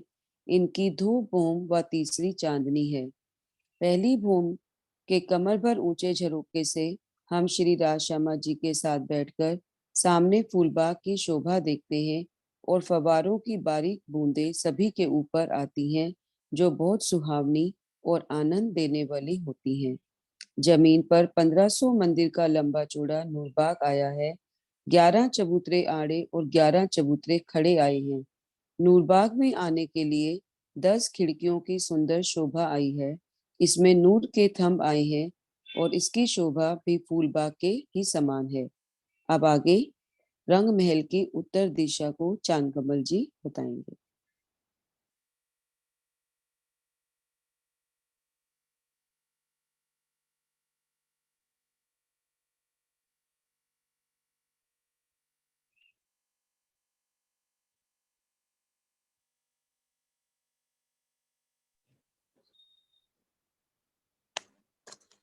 फिर लाल चबूतरे आए चारों बन पुखराज, हजार बुरज गिरदवाए, चारों दरवाजे खेले श्रीराज। पुनः रंग महल की उत्तर दिशा में शिवजी सुंदर साथ को ले चलते हैं, जहां धाम रोज से जुड़े हुए लाल चबूतरे का सुंदर वर्णन किया जाता है, जो 1200 मंदिर का लंबा व 30 मंदिर का चौड़ा है। 1200 मंदिर लंबाई अर्थात 40 हांस, और प्रत्येक हांस में सुंदर अलग अलग रंगों की गिलम बिछी हुई है। वह हर हांस पर सुंदर सिंहासन व 6000 कुर्सियां भी रखी हैं। हर कुर्सी पर दो दो सखियां बैठती हैं। इसके आगे 4 वन आए हैं, ताड़वन, बड़ो वन, मधुवन, वो महावन, जो पुखराज पहाड़ के पास तक चले गए हैं। 1000 हांस वाले पुखराज पहाड़ को घेर कर 1000 गुर्ज आए हैं। इसके आगे 4 दरवाजों से होकर धाम धनी हमारे प्राण प्रियतम, हमारे प्राण वल्लभ अपनी अंगनाओं के साथ प्रेममयी लीला करते हैं। श्री वितक साहब प्रकरण 71 चौपाई नंबर 74 74। 8 पेड़ पुखराज के, तले बंगले जमुना मूल, आगे पटी जमुना खुली, मरोर खाए मिली पुलमूल। पुखराज पहाड़ के 8 पेड़ हैं। पेड़ अर्थात आधार स्तंभ, जो पुखराज का मूल है। ये 8 पेड़ हैं। 5 तो खजाने के ताल में हैं, 2 घाटियां जो पश्चिम व उत्तर दिशा में हैं, और तीसरा पुखराजी ताल। नीचे बंगलों के महल है, जहां से यमुना जी निकलती हैं और फिर आगे आधी ढपी व आधी खुली होकर दक्षिण दिशा में मुड़कर केलपुर व वट पुल के नीचे स्थित स्तंभों से 10 घड़नालों के रूप में निकलकर फिर से पश्चिम दिशा में मुड़ जाती हैं व हौद कोसर ताल में समा जाती हैं। आगे हमारी प्यारी प्रिय सीमा जी सुनाएंगी। दोनों पुलों बीच में सातों घाट कहे, छूटक देहरी 3 में, आगे चली तालाबे ये। केलपुल तथा बटपुल के बीच जमुना जी के दोनों ओर पाल पर 7 घाट शोभा ले रहे हैं। सातों घाटों की संधियों में जल रोंस पर जमुना जी के दोनों ओर 6 छूटक देहरियां आई हैं। प्रत्येक देहरी के पश्चात एक चौक की जगह छोड़कर दूसरी देहरी आई है, इसलिए इसे छूटक देहरी कहते हैं। यमुना जी यहाँ से आगे चलकर पश्चिम में मुड़कर हौज कोसर में मिल जाती हैं। बट पुल से लेकर आग्नेय कोने मरोड़ तक भी 5 महल और 4 चबूतरों की शोभा आई है। चौपाई 76। कुंज बन इन बीच में एक बिरत होत वर्णन, दिन रहा पोर पिछला, श्री राज श्यामा जी उठ बैठे सयन। अब कुंज वन की शोभा का वर्णन किया जा रहा है। कुंज निकुंज यमुना जी तथा हौज कोसर ताल से लगते हुए नारंगी वन तथा बट पीपल की चौकी के दक्षिण से होते हुए पश्चिम की चौगान तक आया है। हौज कोसर ताल 24 हांस के महल को घेरते हुए जवेरों के महल से लगते हुए अक्षरधाम के पूर्व तक कुंज निकुंज वन का विस्तार है। कुंज वन चौरस तथा निकुंज वन गोल है। इन वनों में मंदिर, सेज्या, हिंडोले, सिंहासन, कुर्सियां सब वृक्षों की सुंदर डालियों, पत्तियों व फूलों के ही बने हैं। कुंज निकुंज वन की 2 होम तीसरी चांदनी है। इन वनों के चारों दिशाओं व चारों कोनों से 8 नहरें निकली हैं। इन नहरों के दाएं बाएं आई पाल के मध्य में सुंदर मंदिर सुशोभित हो रहे हैं। इस प्रकार परम धाम की व्रत का वर्णन होता रहता है।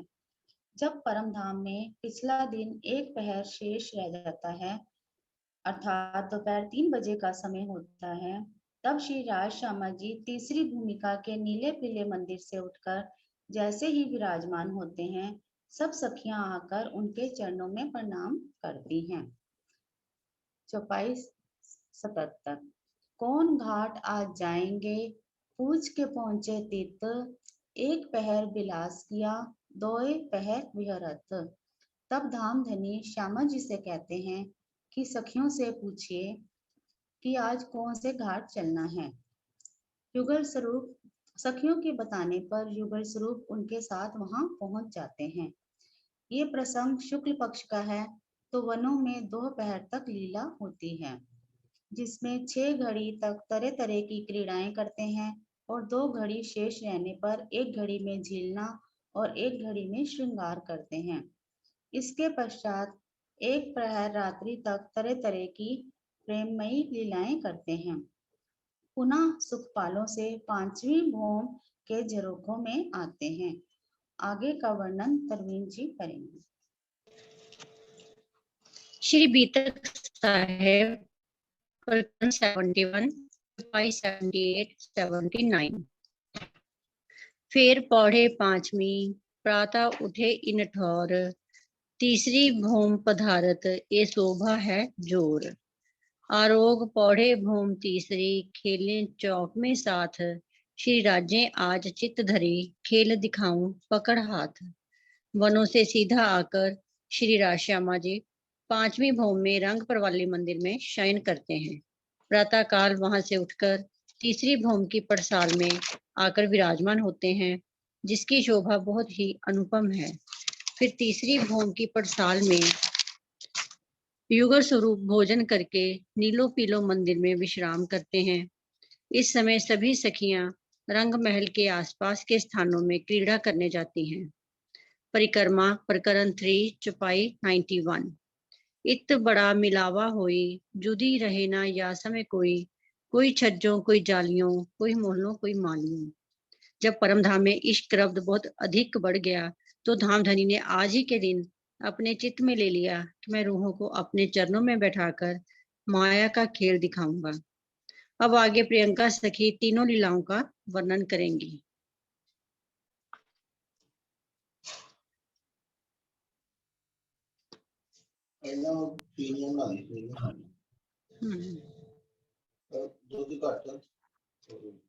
फेरियां थोड़ियां ही हैं। प्रणाम जी। श्री बीतक साहेब प्रकरण 71, चौपाई 80। खेल दिखावन की जो बही रद बदल इसक, भूत भविष्य और वर्तमान सब ए दिखाया हक। परम धाम में होने वाला इश्क रबद ही खेल दिखाने का मुख्य कारण बना। हमने अतीत में जो ब्रज और रास की लीलाएं की है, वर्तमान में हम जागनी ब्रह्मांड में कर रहे हैं, तथा भविष्य में 7वें दिन की लीला में जो कुछ होगा, वह सब कुछ धामधनी ने अपने दिल में पहले ही ले लिया है और उसी के अनुसार यहाँ होता जा रहा है। फिर इसक रबत खिलवत की मशकूर करी मोमिन, आए तले विराजत होए आप में चेतन। इसके पश्चात सखियों ने भी परम धाम में होने वाले इशक रबत का निर्णय हो जाना स्वीकार कर लिया और युगल स्वरूप सहित सभी सखियां मूल मिलावे में आकर बैठ गईं तथा खेल के प्रति सात्वित हो गईं। इच्छा भई भगवान पर आए बीच सुपन्न, फिर रूहों पर हुक्म हुआ ब्रज में भय एक ठोर सय्यन। उधर अक्षर ब्रह्म के अंदर भी परम धाम की प्रेममयी लीला देखने की इच्छा प्रकट हो गई, इसलिए उन्हें भी इस खेल में धनी के जोश आवेश के साथ आना पड़ा। धामधनी के आदेश से सखियों को लीला करने के लिए ब्रज में एक ही जगह आना पड़ा। अब 11 बरस 52 दिन पीछे पहुंचे वृंदावन, एक रात तहां रहे फिर तीसरा उत्पन्न। ब्रज में 11 वर्ष 52 दिन तक की लीला करने के पश्चात धामधनी योग माया के ब्रह्मांड में नित्य वृंदावन पहुंचे। वहां महाराज की एक रात्रि की लीला की, उसके पश्चात परम धाम चले गए। सखियों की माया देखने की इच्छा पूरी न होने के कारण उन्हें पुनः इस तीसरे ब्रह्मांड में आना पड़ा। तहाँ रस लीला करके आए बराबर श्याम, 63 बरस तहाँ रहे, वायदा किया इस ठाम। रास लीला करने के पश्चात अक्षय की आत्मा के साथ धनी का जोश अरब में आया। वहां 63 वर्ष लीला करके कुरान का ज्ञान अवतरित किया तथा क़यामत के समय 11वीं सदी में पुनः आने का वायदा किया। रूह अल्लाह आए 10वीं महीने, रहे बरस 74, ताए 313 मिली, पाई कुरान में पटंतर। श्री श्यामा जी 10वीं सदी में आए। उन्होंने श्री देवचंद जी के तन में विराजमान होकर 74 वर्षों तक लीला की। उन्हें 313 आत्माएं मिली। यह रहस्य कुरान के पारा 3 सूरा आले इमरान आयत 39 में वर्णित है। ए संक्षेप विरत का एक एक कया सुकन, विस्तार इत बहुत है, सब और पावे मोमिन। यह संक्षेप में परमधाम की व्रत सुनाए जाने का प्रसंग है। इसमें 25 पक्षों के मुख्य मुख्य प्रसंगों का वर्णन है। यद्यपि चर्चनी का विस्तार तो बहुत अधिक है और तारतम वाणी के द्वारा उसके 25 पक्षों का ज्ञान भी हो गया है, इसलिए यहाँ बहुत थोड़े से संकेत किया गया है। ए बिरत श्री राज सुनत है, तब होत अरुण उदय, सब सेवा में सन्मुख, हुआ प्रात को समय। श्री जी परम धाम की इस व्रत को सुनते रहते हैं, तब तक पूर्व दिशा में लालिमा छा जाती है अतः और प्रातः हो जाती है। उस समय धनी की सेवा करने वाले सुंदर साथ उपस्थित हो जाते हैं। श्री महामती कहे मोमिनो, ए 8 पहर की बीतक, अब स्वरूप साथ को देते हैं, सो कहूँ शोभा हक, सो कहूँ शोभा हक। श्री महामती जी कहते हैं, हे साथ जी, श्री पद्मावतीपुरी धाम में सुंदर साथ ने श्री प्राणनाथ जी को पूर्ण ब्रह्म सच्चिदानंद अक्षरातीत मानकर परम धाम के भाव से 8 पहर रिझाया। उसका प्रत्यक्ष वर्णन आपने अभी सुना। अब उन्होंने बाह्य रूप से अपनी लीला को छिपा लिया है। अब वह छठे दिन की लीला में परमात्माओं के धाम हृदय में विराजमान होकर स्वयं ही जागनी लीला कर रहे हैं। धामधनी जी के द्वारा सुंदर साथ को छठे दिन में दी जाने वाली इस शोभा को मैं कह रहा हूँ। प्रकरण 71 चुपाई 4332। आगे की चुपाई हम मीना सखी से सुनेंगे।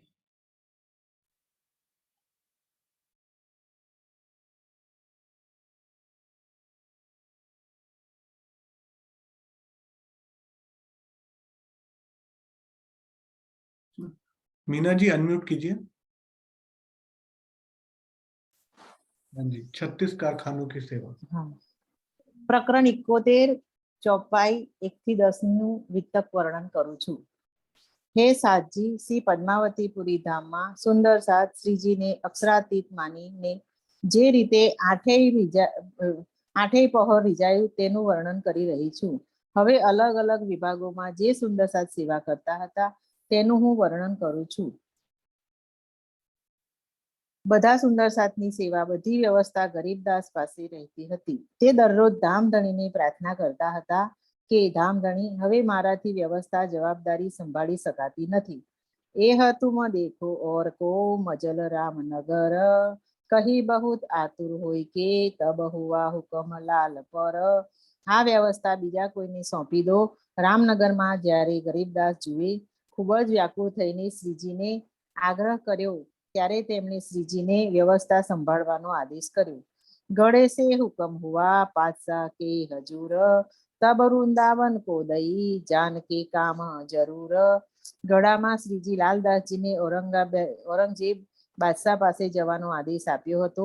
તે સમયે ખૂબ જ જરૂરી કામથી લાલદાસજી જવાને કારણે આ વ્યવસ્થા વૃંદાવનજીને હાથ સોંપી છે।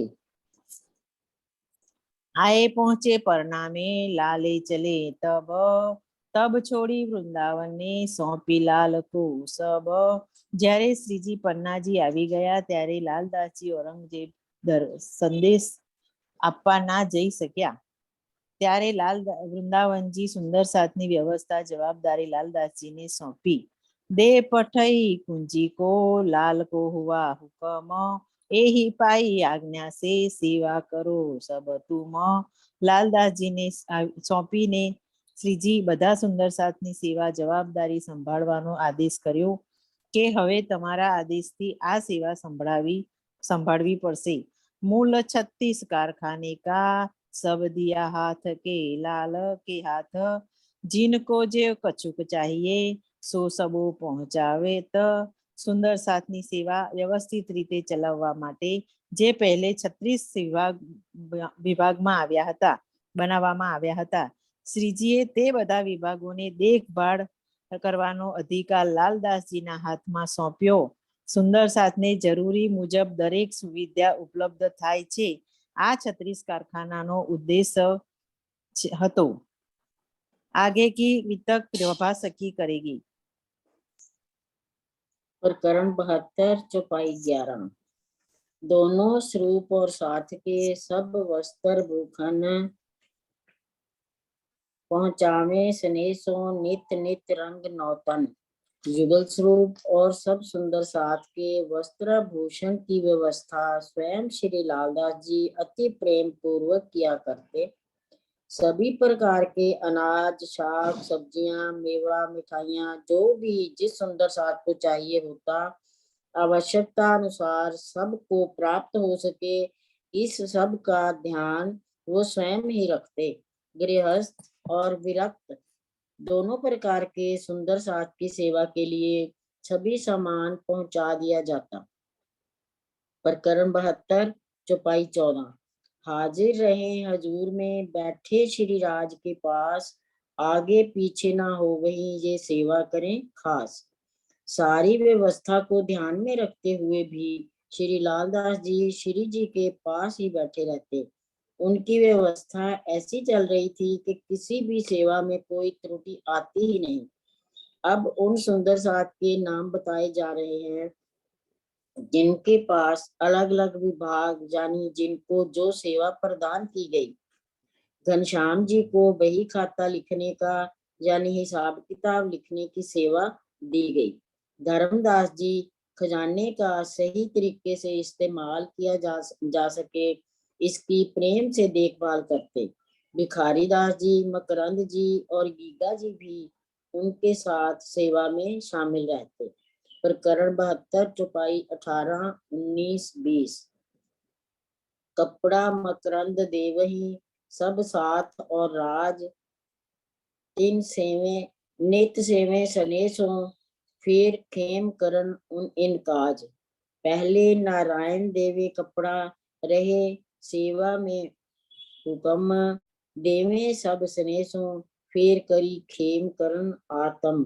श्री महामती कहे मोमिनो ए साथी सेवा के कहूँ केता अजू बहुत है, जिन प्यारे चरण धनी के, जिन प्यारे चरण धनी के।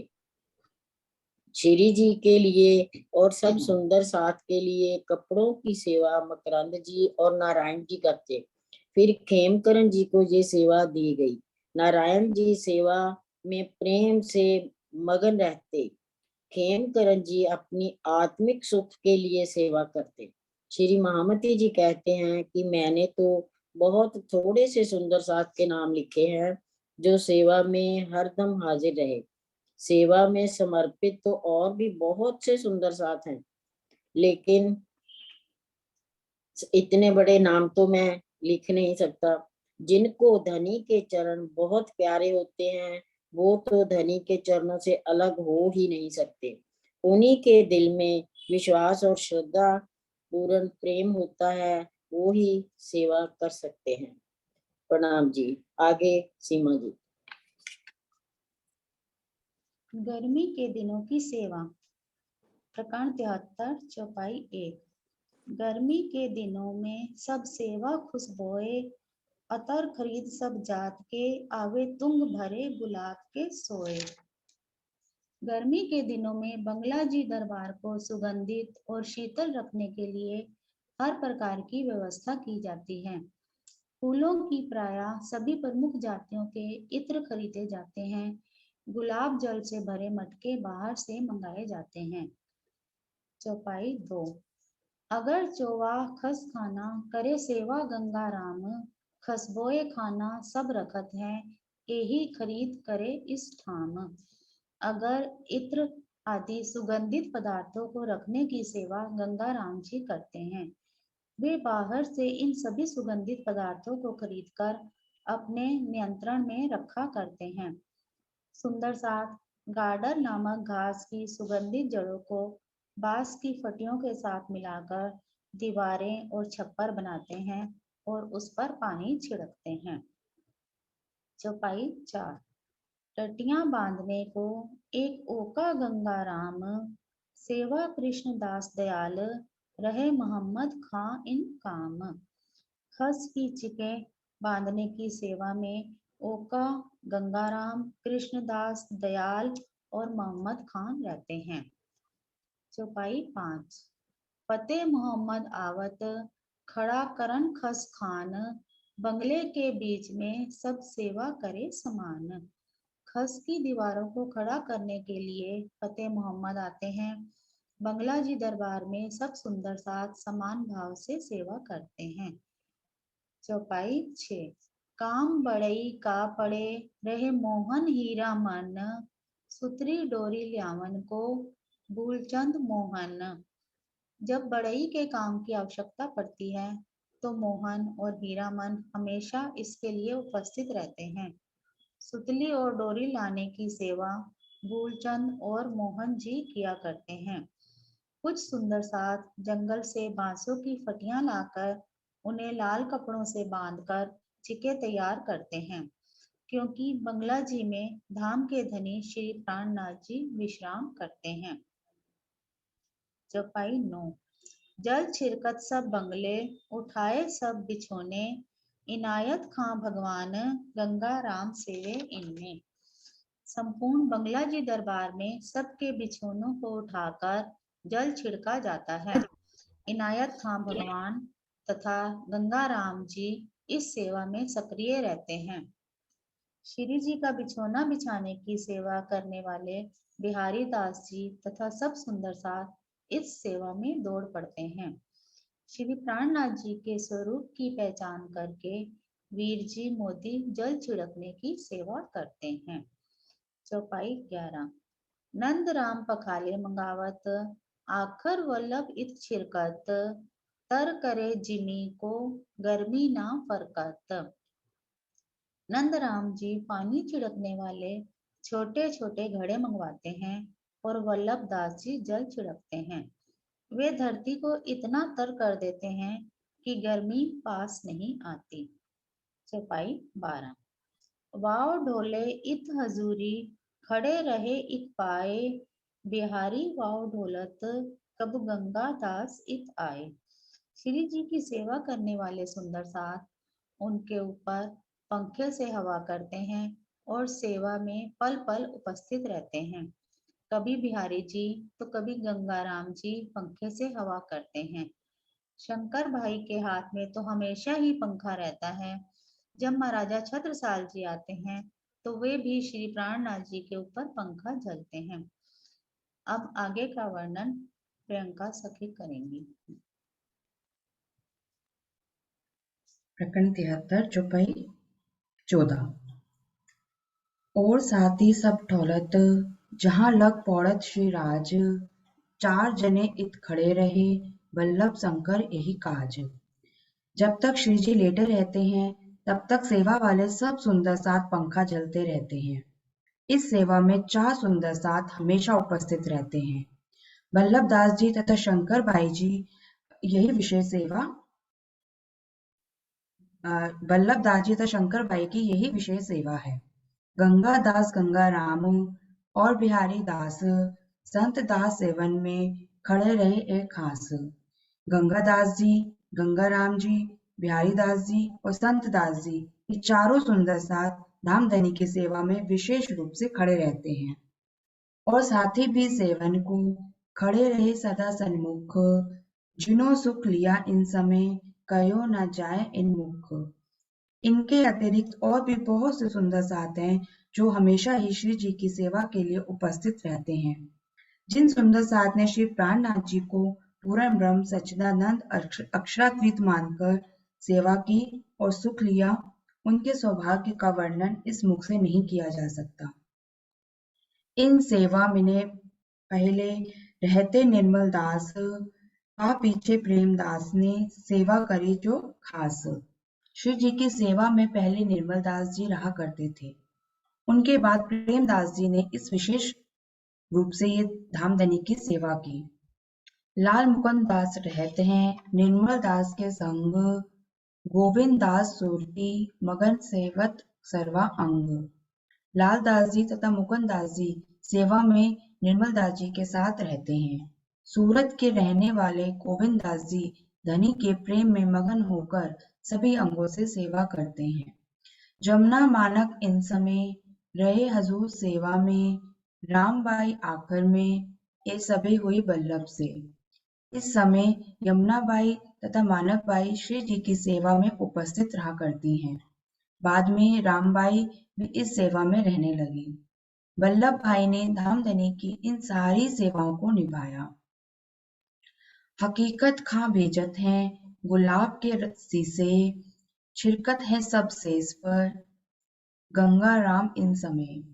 हकीकत खां श्री जी की सेवा में गुलाब के इत्र को शीशे के बर्तनों में रखकर भिजवाते हैं।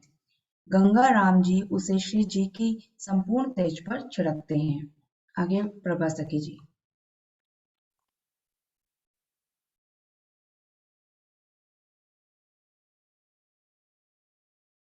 अनम्यूट कीजिएगा, अनम्यूट कीजिएगा।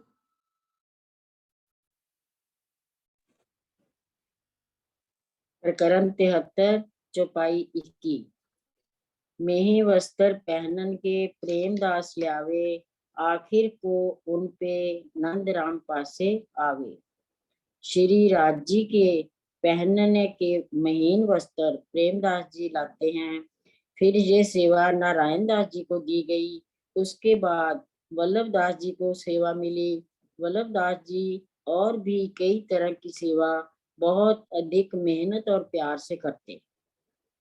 प्रकरण 73 चौपाई 23।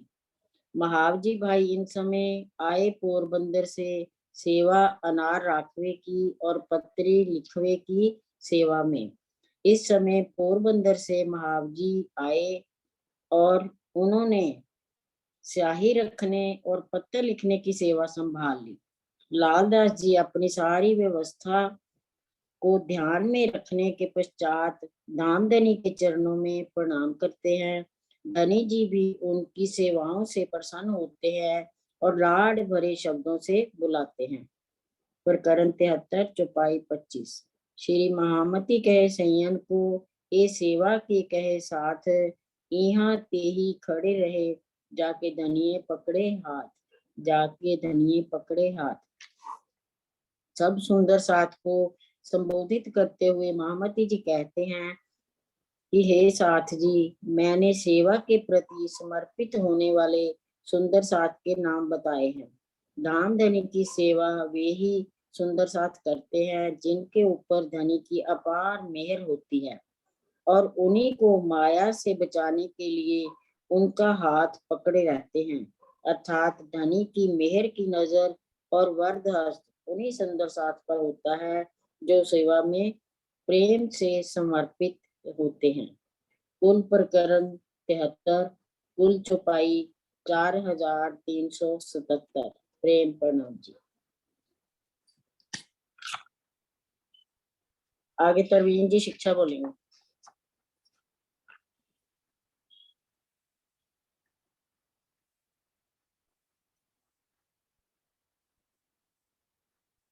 परवीन जी।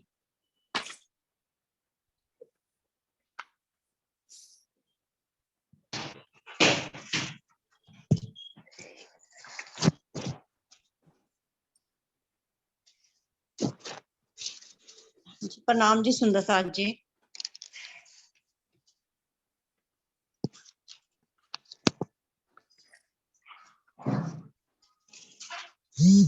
दामन मेरी ऐनक हमारे प्राण प्रियतम ने हमें वो दिया है जो आज तक त्रिगुण के पास भी नहीं है। हमें धनी ने वाणी द्वारा परम धाम के 25 पक्षों में विचरण करवा दिया। हमें आत्म दृष्टि से चितवनी द्वारा 25 पक्षों में रमण करके आनंद लेना है। वो तभी हो सकता है जब हम शुद्ध हृदय से धनी से इश्क करेंगे। मन तभी शुद्ध होगा जब हमारा आहार सात्विक होगा। जैसे कहते हैं, जैसा खाओगे अन्न वैसा होगा मन। हमने धनी से कॉल भी किया था कि 100 बेर देखो आजमाए के तो भी ना भूले हम, पर हम धनी से किया कॉल भी ना निभा सके। 100 बेर तो क्या, हमें तो इतनी सुध भी नहीं रही कि हम कौन हैं और कहाँ से आए हैं, जाना कहाँ है और हमें यहाँ भेजा किसने है। हमें वाणी द्वारा सुध देकर कॉल भी धनी ने ही निभाया।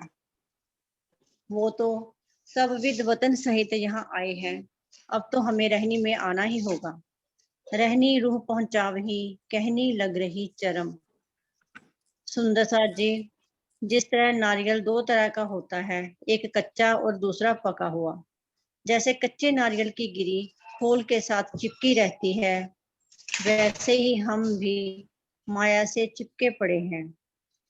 पके हुए नारियल की गिरी भी खोल से चिपकी तो अवश्य रहती है, पर थोड़ा ठक ठकाने पर खोल से अलग हो जाती है। ऐसे ही धनी भी अपनी वाणी और इश्क के द्वारा हमें ठक ठका रहे हैं। सुंदर साथ जी, हमें भी पके नारियल की गिरी के तरह ही माया में रहते हुए चितवन के द्वारा अपना ध्यान श्री राजी के चरणों में ही लगाए रखना है।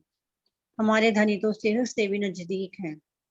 सुंदर साथ जी, हमें श्री बीतक साहब की एक एक चपाई से यही सिखापन मिलता है कि हमें अपने धनी के चरणों से दूर नहीं होना है। अपने धनी और परम धाम को अपने हृदय में बसाए रखना है। सुंदर साथ जी, यही हमारा परम लक्ष्य होना चाहिए। प्रेम प्रणाम जी सुंदर साथ जी।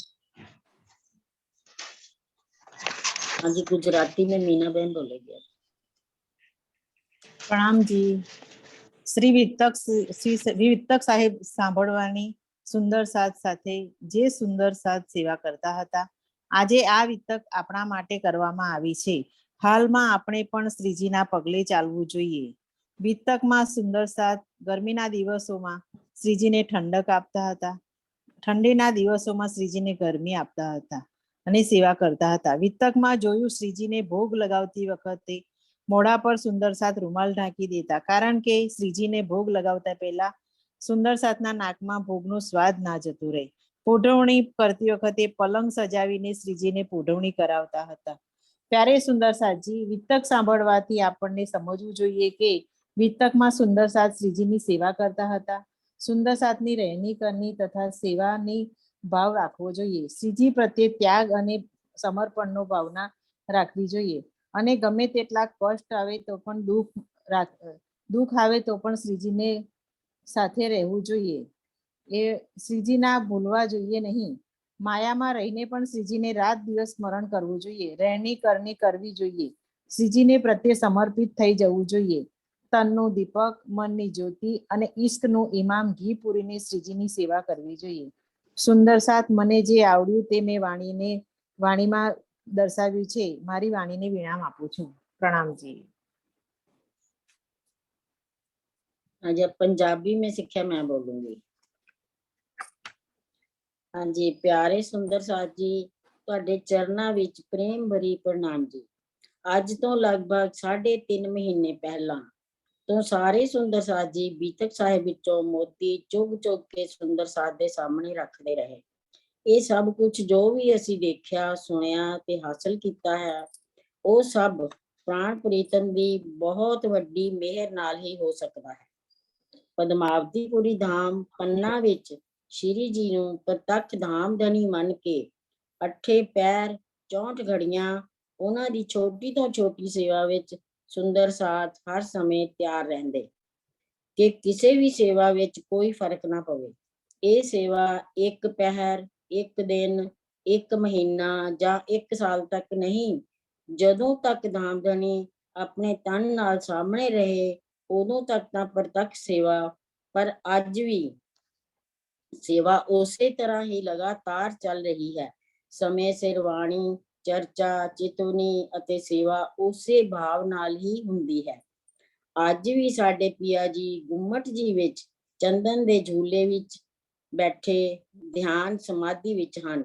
ਅੱਜ ਵੀ ਹੁਕਮ ਦੀ ਲੀਲਾ ਉਸ ਤਨ ਤੋਂ ਹੀ ਚੱਲ ਰਹੀ ਹੈ। ਸਾਡੇ ਧਨੀ ਨੇ ਸਾਨੂੰ ਉਹ ਦਿੱਤਾ ਹੈ ਜੋ ਤ੍ਰਿਗੁਣ ਨੂੰ ਵੀ ਨਹੀਂ ਮਿਲ ਸਕਿਆ। ਸਾਨੂੰ ਪਰਮ ਧਾਮ ਦੇ 25 ਪੱਖਾਂ ਵਿੱਚ ਇਸ਼ਕ, ਪ੍ਰੇਮ ਅਤੇ ਆਨੰਦ ਨਾਲ ਆਤਮਾ ਦੀਆਂ ਅੱਖਾਂ ਨਾਲ ਵਿਖਾ ਤਾਂ ਦਿੱਤਾ, ਪਰ ਹੁਣ ਪੂਰਾ ਆਨੰਦ ਲੈਣ ਵਾਸਤੇ ਸਾਨੂੰ ਜ਼ਰੂਰੀ ਹੈ ਕਿ ਚਿਤਵਨੀ ਰਾਹੀਂ 25 ਪੱਖਾਂ ਨੂੰ ਦੇਖੀਏ। ਇਹ ਤਾਂ ਹੀ ਹੋ ਸਕਦਾ ਹੈ ਜੇਕਰ ਹਰ ਰੋਜ਼ ਪ੍ਰੇਮ ਚਿਤਵਨੀ ਕਰੀਏ, ਪਰਮ ਧਾਮ ਨੂੰ ਦੇਖੀਏ ਤੇ ਹਰ ਵੇਲੇ ਧਨੀ ਜੀ ਦੇ ਚਰਨਾਂ ਵਿੱਚ ਰਹੀਏ। ਪਿਆ ਜੀ ਕਹਿੰਦੇ ਨੇ ਕਿ ਸੇਵਾ ਅਤੇ ਪ੍ਰੇਮ ਨਾਲ ਸੇਵਾ ਕਰਨ ਵਿੱਚ ਬਹੁਤ ਫਰਕ ਹੁੰਦਾ ਹੈ। ਸੇਵਾ ਤਾਂ ਅਸੀਂ ਦਿਖਾਵੇ ਦੇ ਤੌਰ ਤੇ ਕਰਦੇ ਹਾਂ। ਪ੍ਰੇਮ ਨਾਲ ਜਦੋਂ ਸੇਵਾ ਕੀਤੀ ਜਾਂਦੀ ਹੈ ਉਦੋਂ ਤਾਂ ਪਤਾ ਵੀ ਨਹੀਂ ਹੁੰਦਾ ਕਿ ਸਾਡੇ ਆਲੇ ਦੁਆਲੇ ਕੀ ਹੋ ਰਿਹਾ ਹੈ। ਬਸ ਦਿਲ ਵਿੱਚ ਪਿਆ ਹੀ ਪਿਆ ਹੁੰਦੇ ਨੇ ਕਿ ਅੰਦਰ ਹੀ ਅੰਦਰ ਉਹਨਾਂ ਨਾਲ ਗੱਲਾਂ ਹੁੰਦੀਆਂ ਰਹਿੰਦੀਆਂ ਨੇ ਤੇ ਸੇਵਾ ਵੀ ਆਪਣੇ ਆਪ ਹੁੰਦੀ ਰਹਿੰਦੀ ਹੈ। ਜਿਵੇਂ ਕਿ ਲਾਲਦਾਸ ਜੀ ਨੇ ਸੇਵਾ ਦੇ ਵਿਭਾਗ ਤਾਂ ਵੰਡ ਦਿੱਤੇ, ਸੇਵਾ ਵੀ ਅਨੁਸ਼ਾਸਨ ਵਿੱਚ ਚੱਲ ਰਹੀ, ਪਰ ਲਾਲਦਾਸ ਜੀ ਹਮੇਸ਼ਾ ਸ਼੍ਰੀ ਜੀ ਦੇ ਕੋਲ ਹੀ ਰਹਿੰਦੇ, ਕਿਉਂਕਿ ਸਭ ਆਪਣੀ ਆਪਣੀ ਸੇਵਾ ਬੜੇ ਪ੍ਰੇਮ ਨਾਲ ਹੀ ਨਿਭਾ ਰਹੇ ਸਨ। ਸਾਨੂੰ ਵੀ ਇਹ ਸਿੱਖਿਆ ਮਿਲਦੀ ਹੈ ਕਿ ਸੇਵਾ ਪ੍ਰੇਮ ਨਾਲ ਹੀ ਕਰਨੀ ਚਾਹੀਦੀ ਹੈ। ਸੇਵਾ ਉਹੀ ਕਰ ਸਕਦੇ ਹਨ ਜੋ ਆਪਣੇ ਧਨੀ ਤੇ ਕੁਰਬਾਨ ਹੋਣ, ਅਤੇ ਧਨੀ ਵੀ ਉਹਨਾਂ ਤੇ ਵਾਰੀ-ਵਾਰੀ ਜਾਂਦੇ ਹਨ। ਕਹਿੰਦੇ ਨੇ ਕਿ ਮੈਂ ਤੁਹਾਨੂੰ ਹੋਰ ਕਿਹੜਾ ਨਵਾਂ ਆਨੰਦ ਦੇ ਦੇਵਾਂ। ਸੇਵਾ ਵੇਖ ਕੇ ਧਨੀ ਜੀ ਖੁਸ਼ ਹੁੰਦੇ ਨੇ ਤੇ ਉਹ ਨਵੀਂ ਤੋਂ ਨਵੀਂ ਆਨੰਦ ਦੇਣ ਦੀ ਸ਼ੋਭਾ ਸਖੀਆਂ ਨੂੰ ਚਾਹੁੰਦੇ ਨੇ। ਹੱਥ ਜੋੜ ਕੇ ਪ੍ਰੇਮ ਭਰੀ ਪ੍ਰਣਾਮ ਜੀ।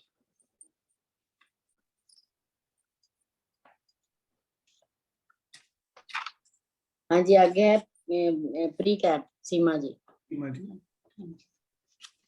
सुंदर साथ जी, कल हम दोपहर का सूरज के 40वें अध्याय के निम्न प्रसंगों को दिल में बसाएंगे। औरंगजेब की लाडली बेटी बदरुनिसा का अपना महल छोड़कर पुरुष वेश में बुंदेलखंड में रहना।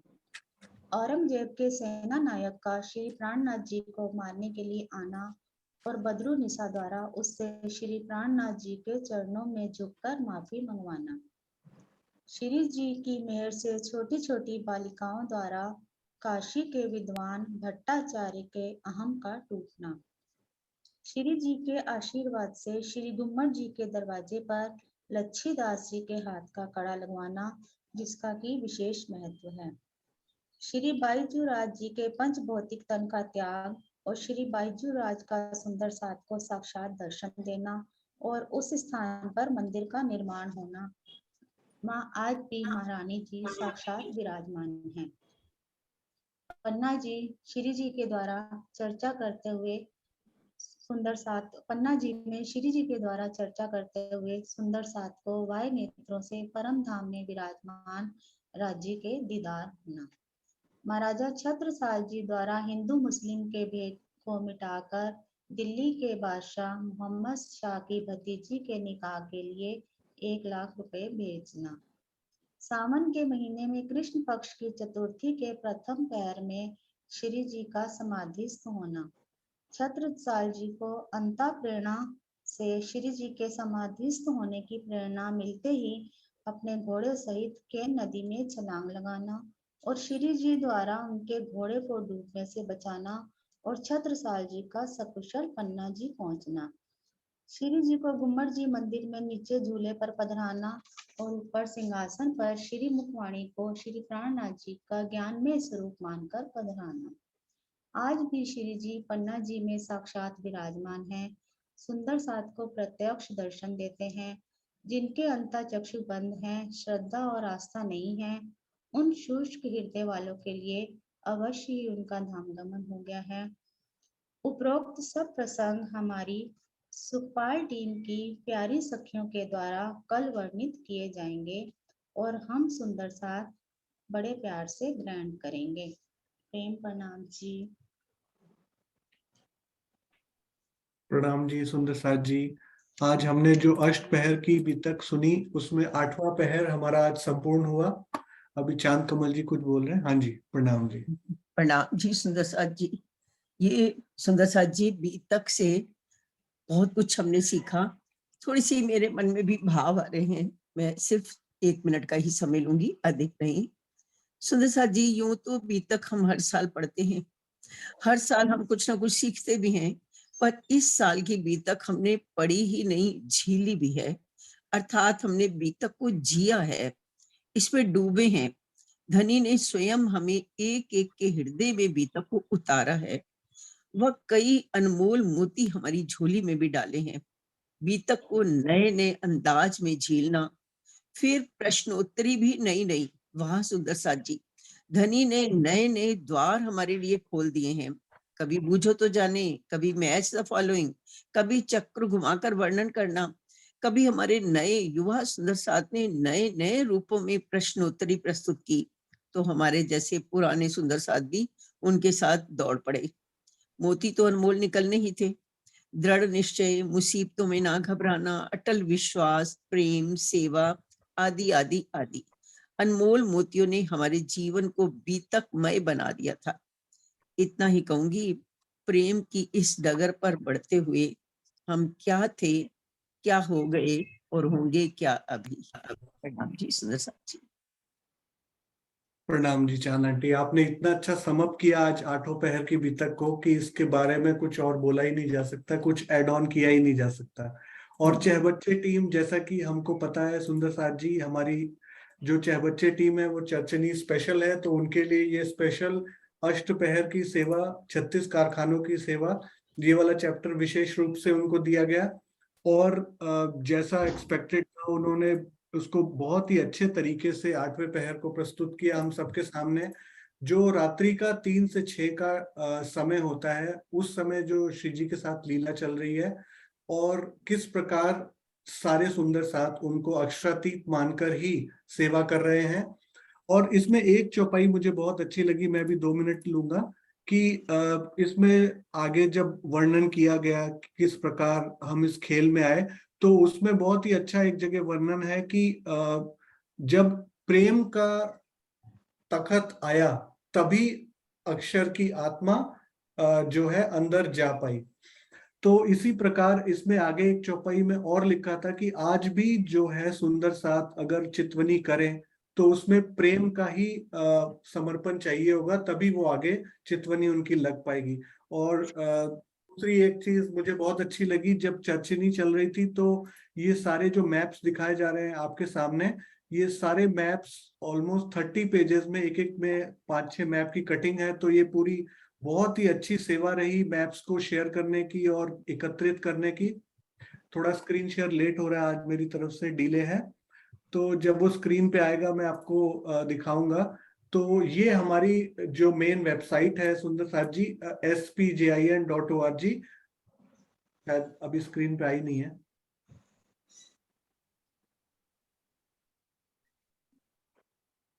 थोड़ा लेट चल रहा है आज शेयरिंग मेरी तरफ से। आ गई?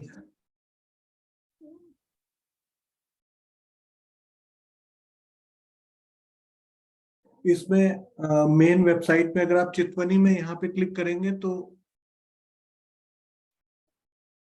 वो मैंने ऑल शेयर नहीं किया हुआ, ओके सॉरी, तो एक सेकंड, हाँ जी मैंने ऑल शेयर नहीं किया था, पीडीएफ शेयर था। तो ये यहाँ पर देखिए, ये चितवनी का जो वेबसाइट है, चितवनी की वेबसाइट में ये चितवनी का एक टैब है, जहां पे ये चितवनी लिखा हुआ है उसके अंदर में ये ड्रॉप डाउन एरो है, ये एरो करके ऐसा बना हुआ है। उसको जब आप क्लिक करेंगे तो उसके अंदर में 2 ऑप्शन आएंगे। तो दूसरा ऑप्शन जो रहेगा वो परम धाम मैप्स का है। तो जब आप इस परम धाम मैप्स पे क्लिक करेंगे तो आपको ये अलग से एक नया पेज खुलेगा और इस नए पेज में परम धाम के सारे मैप्स हैं। और इसमें आप चाहो तो वो पीडीएफ डाउनलोड कर सकते हो जिसमें कि इमेजेस हैं, लेबल्स हैं सॉरी, और चाहे तो वो आप इमेजेस ले सकते हो जिसमें कोई लेबल्स नहीं है। और अगर आप इस पे क्लिक करेंगे, जैसे रंग महल पे आपने क्लिक किया, तो रंग महल पे क्लिक करने के बाद नई सी इमेजेस खुल जाएंगी।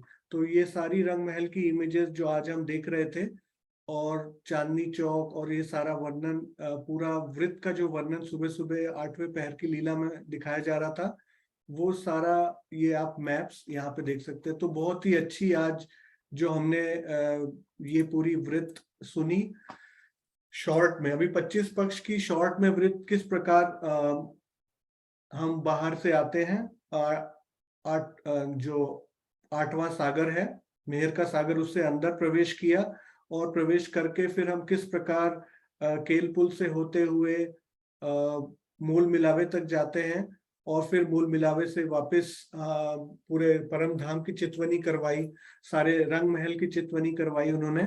तो बहुत ही अच्छी ये सेवा रही। और एक चीज मैं भी और ऐड ऑन करना चाहूंगा कि कल हमारी टीम जो सुखपाल टीम है, वो वापस दोपहर का सूरज का लास्ट चैप्टर लेकर इस बीतक को कंप्लीट करेंगे। आज वैसे तो बीतक की अष्टपहर की सेवा कंप्लीट हो गई है, लेकिन कल श्री जी की अंतर ध्यान की जो लीला है उसको फाइनल चैप्टर को एंड करेंगे हम दोपहर का सूरज से, जो ये पूरा चल रहा था। और आज जो स्पेशल हमारी चहबच्चे टीम के द्वारा ये 8वां पहर की जो ये बीतक कंप्लीट हो गई है, इसके लिए मैं उनका हार्दिक आभार व्यक्त करता हूं, और सब सुंदर साथ को बहुत बहुत धन्यवाद देता हूं कि आप सब ने आकर समय निकालकर जो है इस बीतक को हम सबको सुनाया, और इसमें पहले खुद आपने वो चुने मोती और फिर सब सुंदर साथ के साथ शेयर किए। तो आप सब चहबच्चे टीम के चरणों में बहुत बहुत प्रेम प्रणाम जी। आप सबका हार्दिक आभार आने के लिए। प्रेम प्रणाम जी। प्रणाम। प्रणाम जी। प्रणाम जी। प्रणाम जी। प्रणाम जी। सीमा जी, मीना जी, तरवीन जी, प्रणाम जी। चांदनी जी, प्रियंका प्रणाम जी, जी। प्रभा जी, अंजलि जी, और शायद प्रणाम कोई जी। नाम क्या मैं, हाँ जी, मेरे ख्याल से नाम ले लिया मैंने। तो आप सब सुंदर साथ के चरणों में प्रेम प्रणाम जी। और कल श्रीनिवास जी ने भी एक बहुत ही अच्छी चीज शेयर की, जो आज चांद कमल जी ने उसको एको किया, तो वो मैं 2 सेकंड उसके लिए और जरूर बोलूंगा कि श्रीनिवास जी ने बोला जो हमने ये बीतक इस बार सुनी है उसमें स्पेशल चीज हमारे लिए क्या रही है। तो उन्होंने बोला कि इस बार जिस तरीके से ये कंडक्ट हुई उसको रीइटरेट किया आज चांद कमल जी ने, कि किस प्रकार ये बीतक हुई है। उस बीतक में जो हमने इसमें सीखा है ना, वो हमने एक तरीके से प्रैक्टिकली सीखा है।